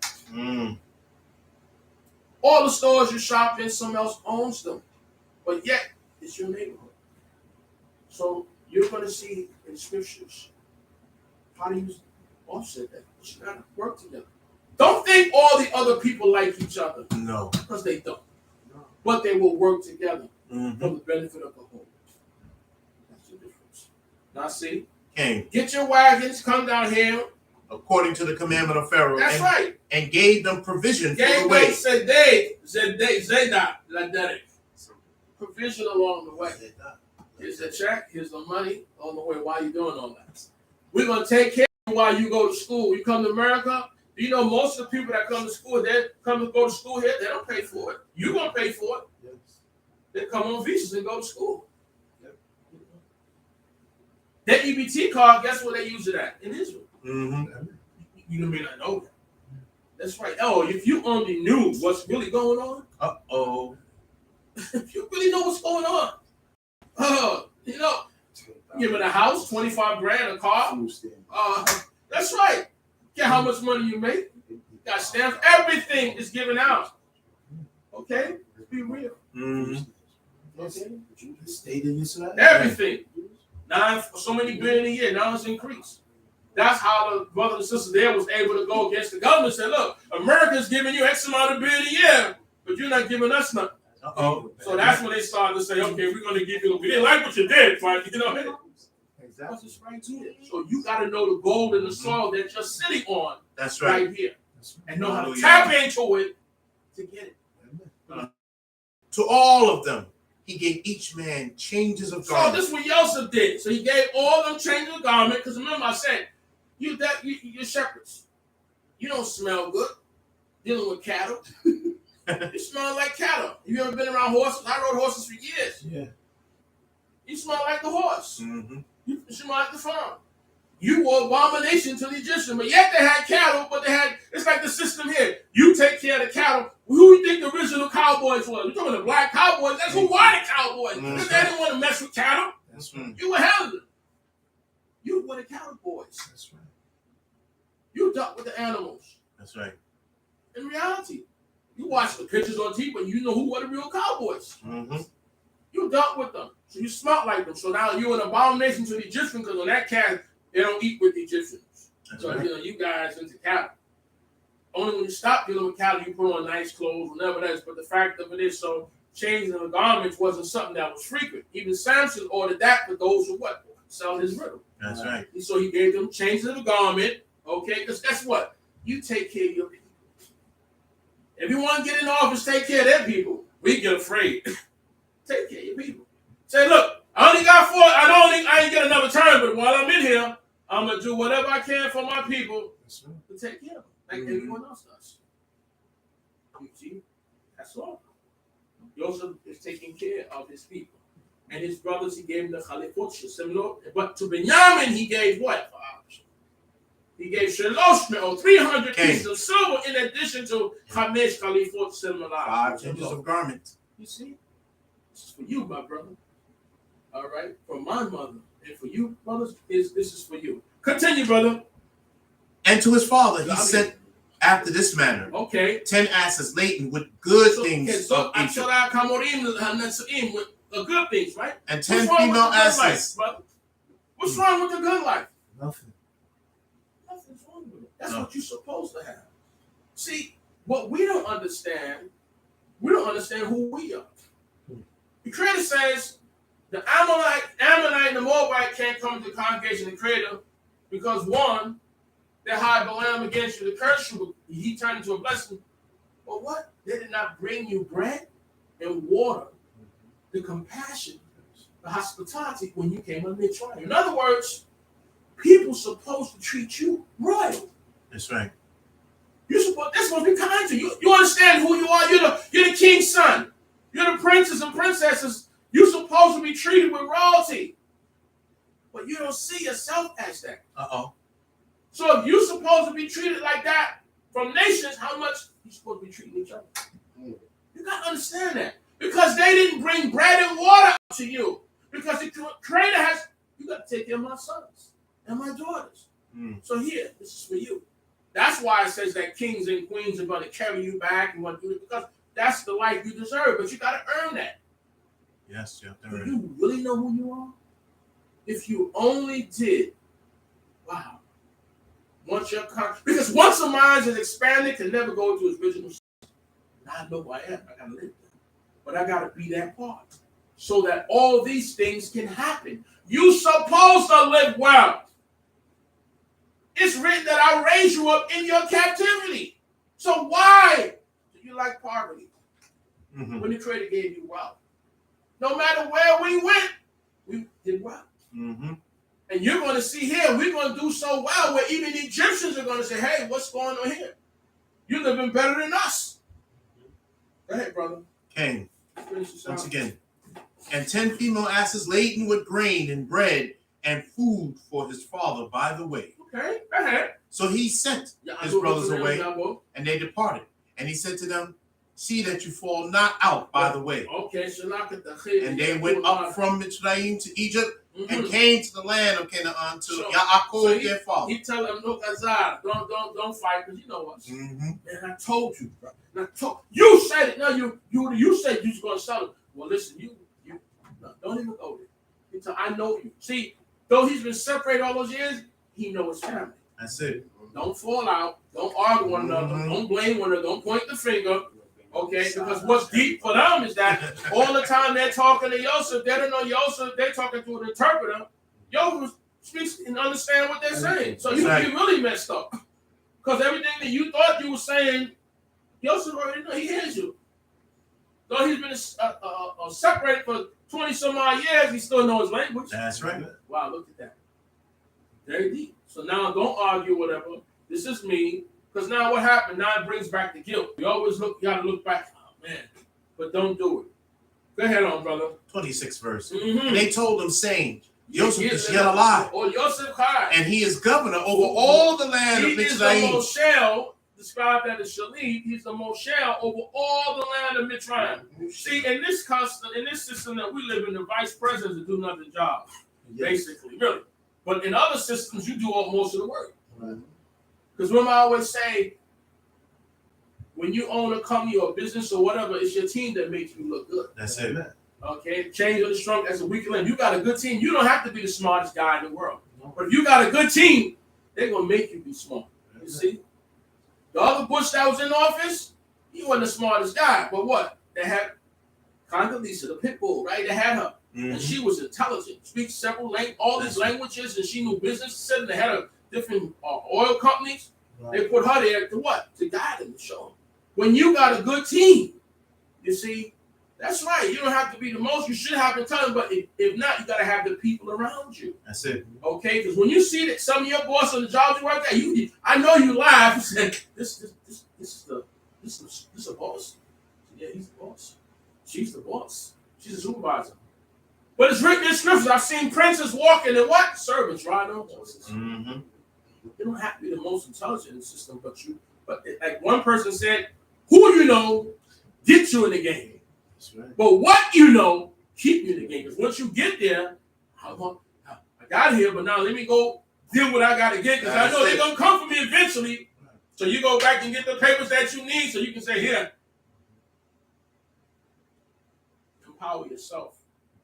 That's why here in America, get what you got to get. Get your degrees, go to school, get your engineering, because who's going to drive those planes and boats and electronics? Because we only going more tech. I'm sorry, you're not going back to riding horses just for casual, right? You're going to be riding some other cars that you may be riding, but somebody got to fix them, somebody got to make them. That's how it goes. Yes. You have to be technical. You built this place and other places, so now you have to keep building. So they're going to be building places back, but now you're going to have to maintain what the other systems built. So you need knowledge. Empower yourself, brothers and sisters. Because in order to take something over, you got to what? Run it. Obtain and doing what? Maintain. What's the point in you got to get him to fly you back? You got to know how to fly back. That's the difference, knowledge. So now they're in a position now that is great. Mm-hmm. Continue. And Yaakov's heart fainted, Right. but he believed them not. Why? I say Yaakov believed, had a little feeling that it was, because he didn't see a body one, and he trusted God. But, okay, he's dead. So now it says, and what happened? He didn't believe him. Like, don't play with me. All right? But he's alive, and he's ruling all the land of Israel. And what happened, brother? And they told him all the words of Joseph, everything which he had said to them. Right. And when he saw the wagons, which Joseph had sent to carry him, the spirit of Yaakov, their father, revived. It's about reviving the spirit. Understand? We all need reviving at times. So don't be mad at the Christians that talk about revival. We all need revivals. Okay? Revival. Yeah, you got to revive. You got to live. You got to be reconstructed, constructed, whatever you call it. We need it, brother. Every day we got to revive because we got to go out in that world and deal with the issues we got to deal with. And we supposed to be sound. Are you kidding me? That's why the scripture said you were sick from the head to the toe. We all sick. And you know what? All of us is bipolar. Some of us just didn't get caught yet. Everybody's be taking something a pill. Yeah, you look at those people, they mental. Listen, we all mental. Just think, I'm telling you, listen, it'll hit you sooner or later. That's right. We're all going to be taking something. That's right. So you got to go out there and deal with that. Of course, something is wrong with us. How are we going to be whole with everything that's on our backs? From slavery to now, you kidding me? What our parents had to go through? By the government is racist, this, that, from lending to borrowing to working, everything is against you. So how you supposed? You know you crazy. In order to get help, you gotta admit, I'm sick. We're sick. But we'll live through it and we'll live because we have the Creator. Come on, are you kidding me? Of course we got issues. I don't care how good we look, Listen, we're turning up, man. You know what we're going through. That's right. Come on, I gotta work 3 times as hard as the guy next to me because he's a different shade than I am, and I gotta go through all that. I gotta go home and catch problems, and I gotta come from all ends, from home, from this and that, to work. Sure. You're just one step from walking off the roof. But we ain't into suicide, really, so, we ain't bungee jumping because with us, the rope might come. Everybody else jumping. We jumping. They see, listen, did your parachute supposed to come out, brother? Prince don't play games. Listen, y'all night, I watch y'all. I'm the guy to sit down there to eat and watch everybody go around. My thing, I gotta be and stop up there or I'll come off. No, that's me. I like it down here. Yeah, I bet. It's safer for me down here. The ground is solid. In case it happens to go wrong, yes. And I don't need that. See, I'm the guy that now stop at the lights, wait and don't walk. Alright, because I'll step by some room. It might just come on the sidewalk and get me. But because I can't take the chances. I'm retired now. I need to collect as much as I can. I'm nothing dangerous. Yes, ain't mountain climbing, ain't all that stuff that the youth find. You got head on. Okay. My uncle told me, son, I'm gonna do nothing dangerous. I said, you're not gonna help us with changing this shop.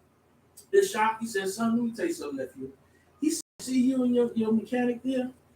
He said, you need to go to a shop and get the right tool. He said, because if that spring get away from you, it's going to kill him, you, and me.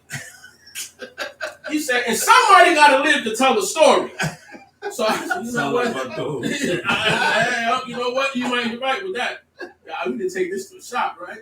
At some point, okay? Life is precious. Time, when you get older, you get to respect that. Go ahead, brother. Okay. Hallelujah. 28. And Israel said, it is enough. It is enough. Joseph, my son, is yet alive.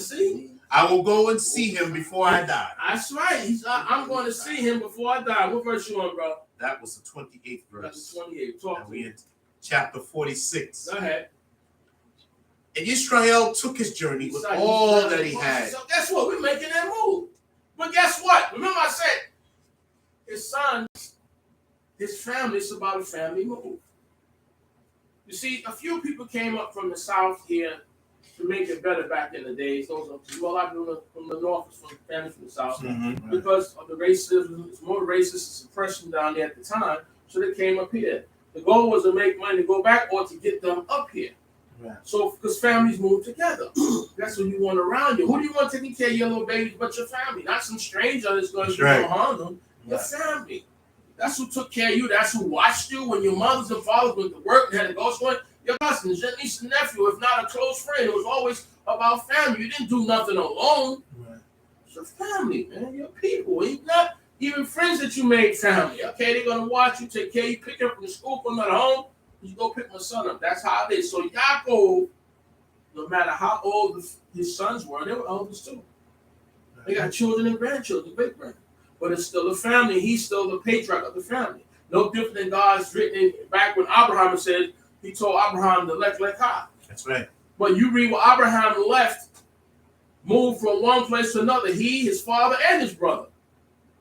When they said, get out of your father's house, it's not your physical house. You know what? It's your influence of your family that's on you. Your father runs, though you might be next door. Your father still runs it. You're still under his influence, though you're in a different house. Mm-hmm. He still controls things because he's Abba. The difference when you in your mother's house, you can move out of your mother's house and be way another up there. She said, boy, you come down here. You go, well, Mom. I'm telling you the reason. Because they still have the influence and control, and you are commanded to what? Commanded to be with them on your father and mother. So I got to get you out of there to another place where I'll send you on. You can't disrespect your father. So I need you to leave because you're under his influence, under his house, under his enclosure, not the roof, not the building, his influence. So my point is that families move together. Abraham is 75 years sinning somebody, yet he's moving with his what? His father and his brother, because they move as families. So Yaakov now is making this move. He's taking what? His family. Because it's about still family. I just want you to understand that. Go ahead, my brother. Came came to Beersheba, right, and offered sacrifices to Elohim. So what do you do? Here's the thing. When Yah does greatness for you and things that you give back. Abraham, always they have places where they pitch their altars. That's right. Go pray. Thank you. Torah. All right. Offer up offering. Yaakov said, if you do this for me, I'll give you a tenth of whatever you give me, right? We always give back. Listen, you just brought the greatest news out. My son is still alive. Let me go. Let me go do this mincha. Let me go do this prayer. Let me go give back. How many of us today, you don't have the kuna, you still got a tithe.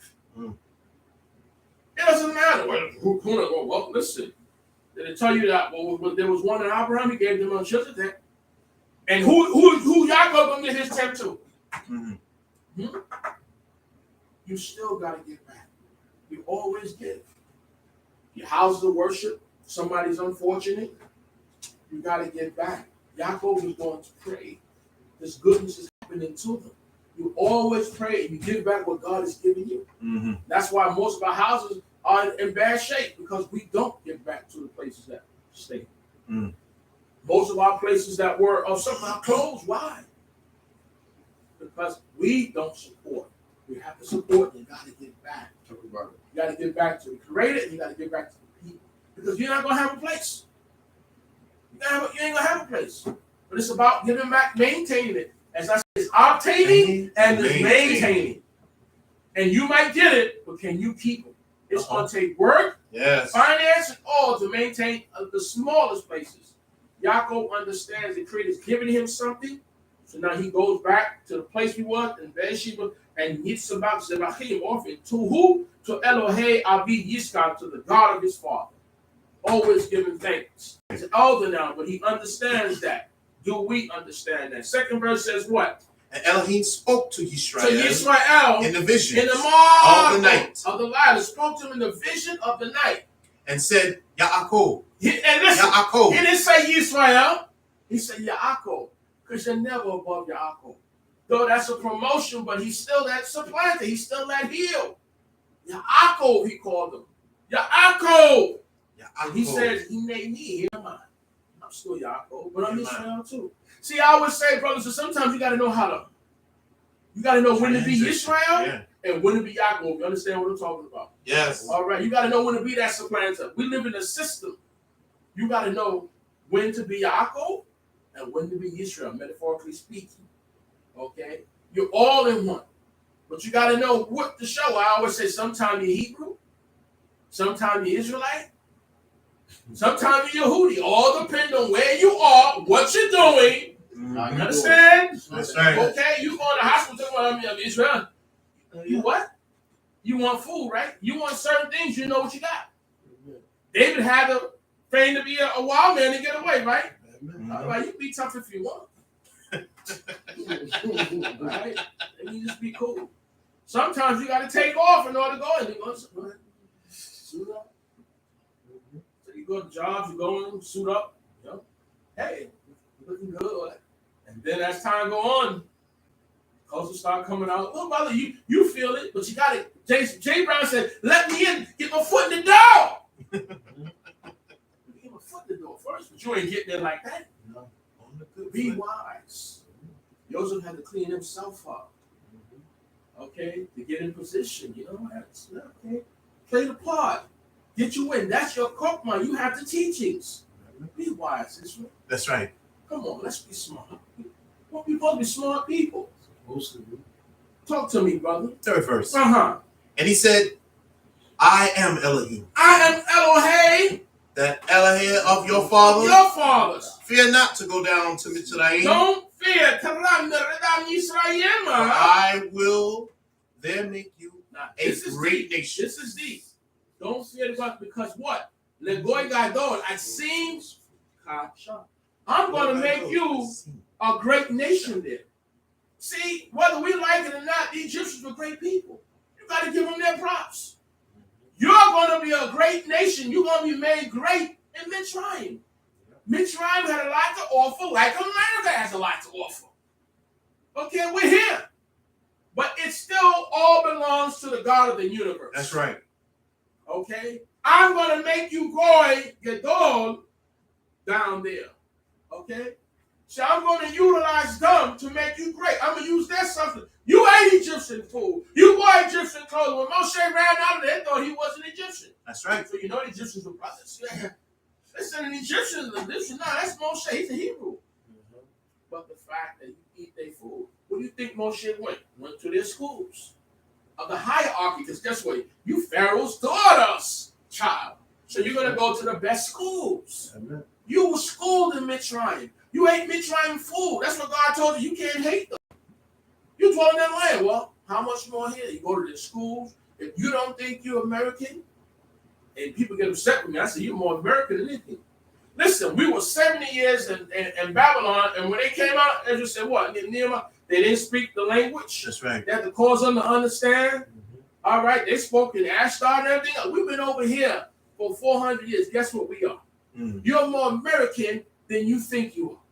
You got to learn how to be who you were. You got to tap within really. The currencies, the dead presidents, the pensions, listen, you're part of society. But there's greatness here. It's the things that are not good you got to separate from. That's it. You see? So don't think that you just going to walk. No, you're going to learn here. You're going to go to university like they went in Egypt. They grew great in Mitzrayim. So you got to give Mitzrayim its props. Egypt will have the greatest things, the great knowledge, the great everything. Okay? And you were in there because you helped make Egypt great like you made America great. Same thing. But now you want to profit off the resources that are Mitzrayim. The Most High God is using that there. I'm going to make you great in Egypt. Go ahead, my brother. Finish it out. King. And I will go down with you to Egypt. So I'm going to go down with you. Guess who's going with you? The Most High is going with you. Listen, he never left Joseph in Egypt. He goes with you. He was with Joseph in prison. In Basurim, he's there with you. When you go to your Avodah, guess who's there with you? Son. When you go down to see those people in the IRS, this is with you. Yeah. When you go see the boss, or electric company, the people in charge, you take the creator with you. Take the creator with you. We say our tefillah and we go. We know God's with us. You see, to make your endeavors successful, you never walk alone. Because if you had to open up your eyes to see what's around you, then you may see the malakim, or like what happened with the prophet and the lad. You see, so we always take, y'all don't leave you because things happen that's not so good. He's still with you. That's it. You're the reason why you got the job or got the business or got the place, the Most High God. Because what he does, he works on mine. Work for my servant. Give him the job. Give her the business. Give them the loan. You have it. You take with you. He went with Yaakov down there. I'm not going to leave you. I'm not going to forsake you. He's always with you. Our problem is that we leave the Creator. Go ahead, brother. And I will also surely bring you up again. Right. And Joseph shall put his hand upon your eyes. So in other words, I'm going to bring you up out of there to be buried. You're going to leave there, and I'm going to bring your people up, your posterity up out of there. But Yosef, Yashit, Yado al Ineka, which means what? When someone closes your eyes and put their hand in your eyes, sometimes you die with your eyes open, and the person will close your eyes. And Yosef will be the person that do it. That's honorable when you be handled by your deceased.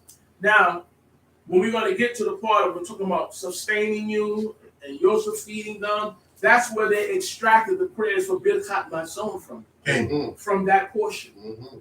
That's where they got all that sustain. That's where it comes from there. You're going to see certain parts in that. Okay? Continue.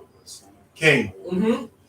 And Yaakov rose up from Beersheba. Right. And the sons of Israel carried Yaakov, their father. They carried him. You see? That's why I say it's a family thing. You don't forsake Abba when he get elderly. No. Make sure he run. He may be in the wheelchair. He in the back, whatever. You know, in the back room, but he's there. Abba's still there. All right? And in your early age. Children not supposed to forsake you. And as I said repetitively before, 10 children are born by 2 people. And 2 people take care. 10 children. Usually sometimes just 1. But yet 10 children can't take care of 1 or 2 families. Talk about it. How can it Talk be? about it. You are there. You know, your parents shouldn't have to worry about security. You are their social security. That's right. Everybody send Abba and Ema $50 a month. All you great earners, making you 6 figures. Send them. Now they have this. You become their economics. You see all these children, and yet you can't take care of your parents in that way. You can't got time to ride by, to sit down with them, talk with them. But financially, you can be to them great. Send. You send 100, I'll send 100. Now look what they have, even if it's 50. Whatever they need, go to the store. The same way they took time to take care of you, you have to take time to take care of them. Okay? Come by. You ain't in time. You make time to go. I'm on vacation. I'm going to see you. Hey, what you want? I'll give you the work. What is that? You know, I can do. Just to see you. That's what's about. So they carried their father. All right? Because he's not able to do all that long walking. Now he's elder. If he was 120 roughly when him and Esau did the exchange and met and all, imagine he now. Okay? He's up there now. So you need assistance, and that's what it's about. You know, you want the assistance. When you're young, you're fine, but we all need some kind of assistance. You know how good it is? I sit in the car and my children driving me around. Like, oh, man, wow, you're a baby. Now you're driving Ibo around. I mean, you have my own car, but it just feels good to see your children. You sitting on the other side now. You're still holding on like for life. Like, I hope you know that was a stop sign. Right? Okay, I can see that. You know what I mean? Slow down a little bit. Slow down a little bit, there, son. Slow down a little bit. You know, but it's the beauty of it. When they can cook your food, they can bring and do things for you. When they can take over, and you can say, here's the baton. In certain things, that's the blessing to see your children come into play. And that's what it's about. Taking over when your parents left off. Okay? Talk to me out. In the midst of that 5th verse. Yeah. And their little ones. Yeah, and their wives. In the wagons which Pharaoh had sent to carry them. You see what it says here? That Yakam, Yaakov, Beersheba, Israel, and Yaakov, Abraham, the Tapam, the little ones, the Neshehem, the wives, the wagons, Asher Shalak Pharaoh, I sent over to carry. When they went back, see, They carry their family, man. We don't build this big. I read I think it was Jamie Foxx. They say he got a big mansion with all his family's in. All his family, yeah. You know what I'm saying? Everybody. Ours. You know what family like? They got you know, but guess what? I got the east side. Y'all got the west side. That's right. Mm-hmm. Even if they had Mr. Tyson said we got the one out in Connecticut. They said that he went away, came back, and there was still people there months later from a fair he gave. They were still there. They never went home. How is that possible? Because it's so big that it got went and lean. And people could be over here, and he's over here, and he came back months, and they're like, what y'all still doing here? Uh-oh. Well, listen, you don't know. That's how big the place was. And eventually he got rid of it. 22 million, sold it for what? 450? Yeah. 50 got rid of it for 1.9. It went down. Mm-hmm. So what happened? Say, well, listen. You say he didn't even know it was on the book still. He said, well, listen, I'm not living it. And besides, even though the price went down, the taxes did. So that county still want their money. So it costs $70,000 a month to maintain that. So guess what? Get rid of that. Mm-hmm. You see? But the point is that people have their family and things that bring their family along. Even if you say you're in this house, all on your property. Right. You take care of your family. That's what I'm saying. All right. That's the whole goal here. Mm. They move together as a family. Okay. Right. You know what I'm saying? Auntie, come here. I know you don't have whatever. Listen, you know, I don't believe like that, but this is what I'm doing for you. You help your family out. There you go. That's what it's at. You don't let them take advantage of you, but you help them. You got to understand the difference now. When them usually take a family, no, you help them out. Okay, go ahead, brother. 6th verse. 6th verse. And they took their cattle and their goods. They did what? And their goods. They took their goods. They took their cattle. Say they leave nothing on the table. Now, when you leave your job, you say, they said, man, you're a millionaire. I said, is that my sick time? Did I earn that? Mm-hmm. Are those my checks I earned?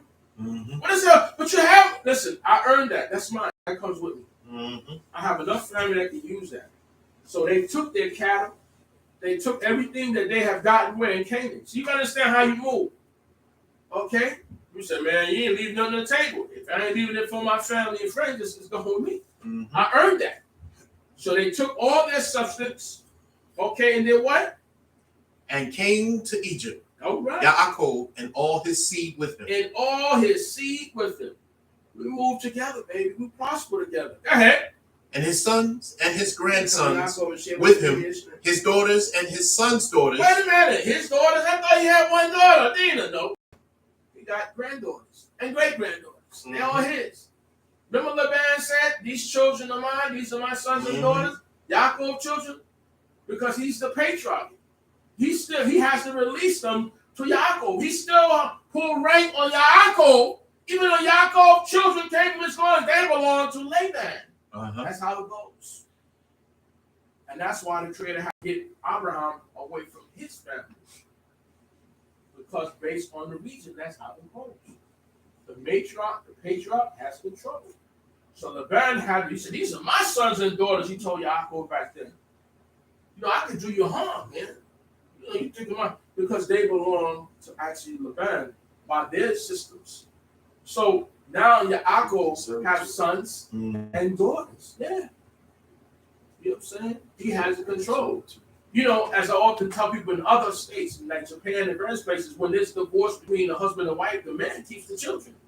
Mm-hmm. Here, automatically, women get them, but the men in other countries, he can keep the children. So even with Yehuda and Tamar, though he never saw Tamar again, guess what? That son comes with him. That's how you got the genealogy down there. You see, it's different. Continue, brother.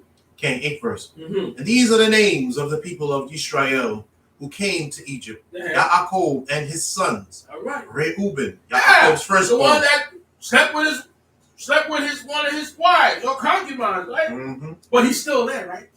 Is he still there? Yes, he is. See what I'm saying? He's still family. And Reuben was still saying, well, now, Pops, send Benjamin with me. If I don't, kill my sons. We don't need your wisdom. I know the elevator go way up, but listen. listen, just go over here. Just stay away. You know what really. Taking that. Yeah, go mow down, do something. You know, and instead of telling his brothers, y'all not going to do nothing to y'all because I'm the oldest, he wanted to get them back. Right. No, you just stand up. We gotta fight. We gotta rumble. Listen, I take all of them. Yeah. But he ain't doing nothing to Pop's son. But he didn't stand up like that. Right. So you got to understand. But yet, when the final move was made, guess what? Reuben is in there. He's still family. Him and his sons they're going together. They still move as a family. So the point is, people, brothers and sisters, that you're still a family. Family sometimes do you wrong, but you forgive. Okay, I gotta feed you, but I feed you. Long hands going, but I'm still gonna feed you. You be over there, and I'm over here, but I still take care of you. Still look out. That's the difference. Okay, you know, and it's funny because I always say when it says that God had a meeting, the sons of God came to a meeting that speaks about Job. Okay. You know what I mean? It's just Satan was there too. I'm a son too. It's a bad one. Talk about it. But I'm here on time. Teacher. And the meeting wasn't about them. What's going on with you? Where you at? Mm-hmm. I'm still part of the family. Good son, bad son. Obviously, your children are still your children.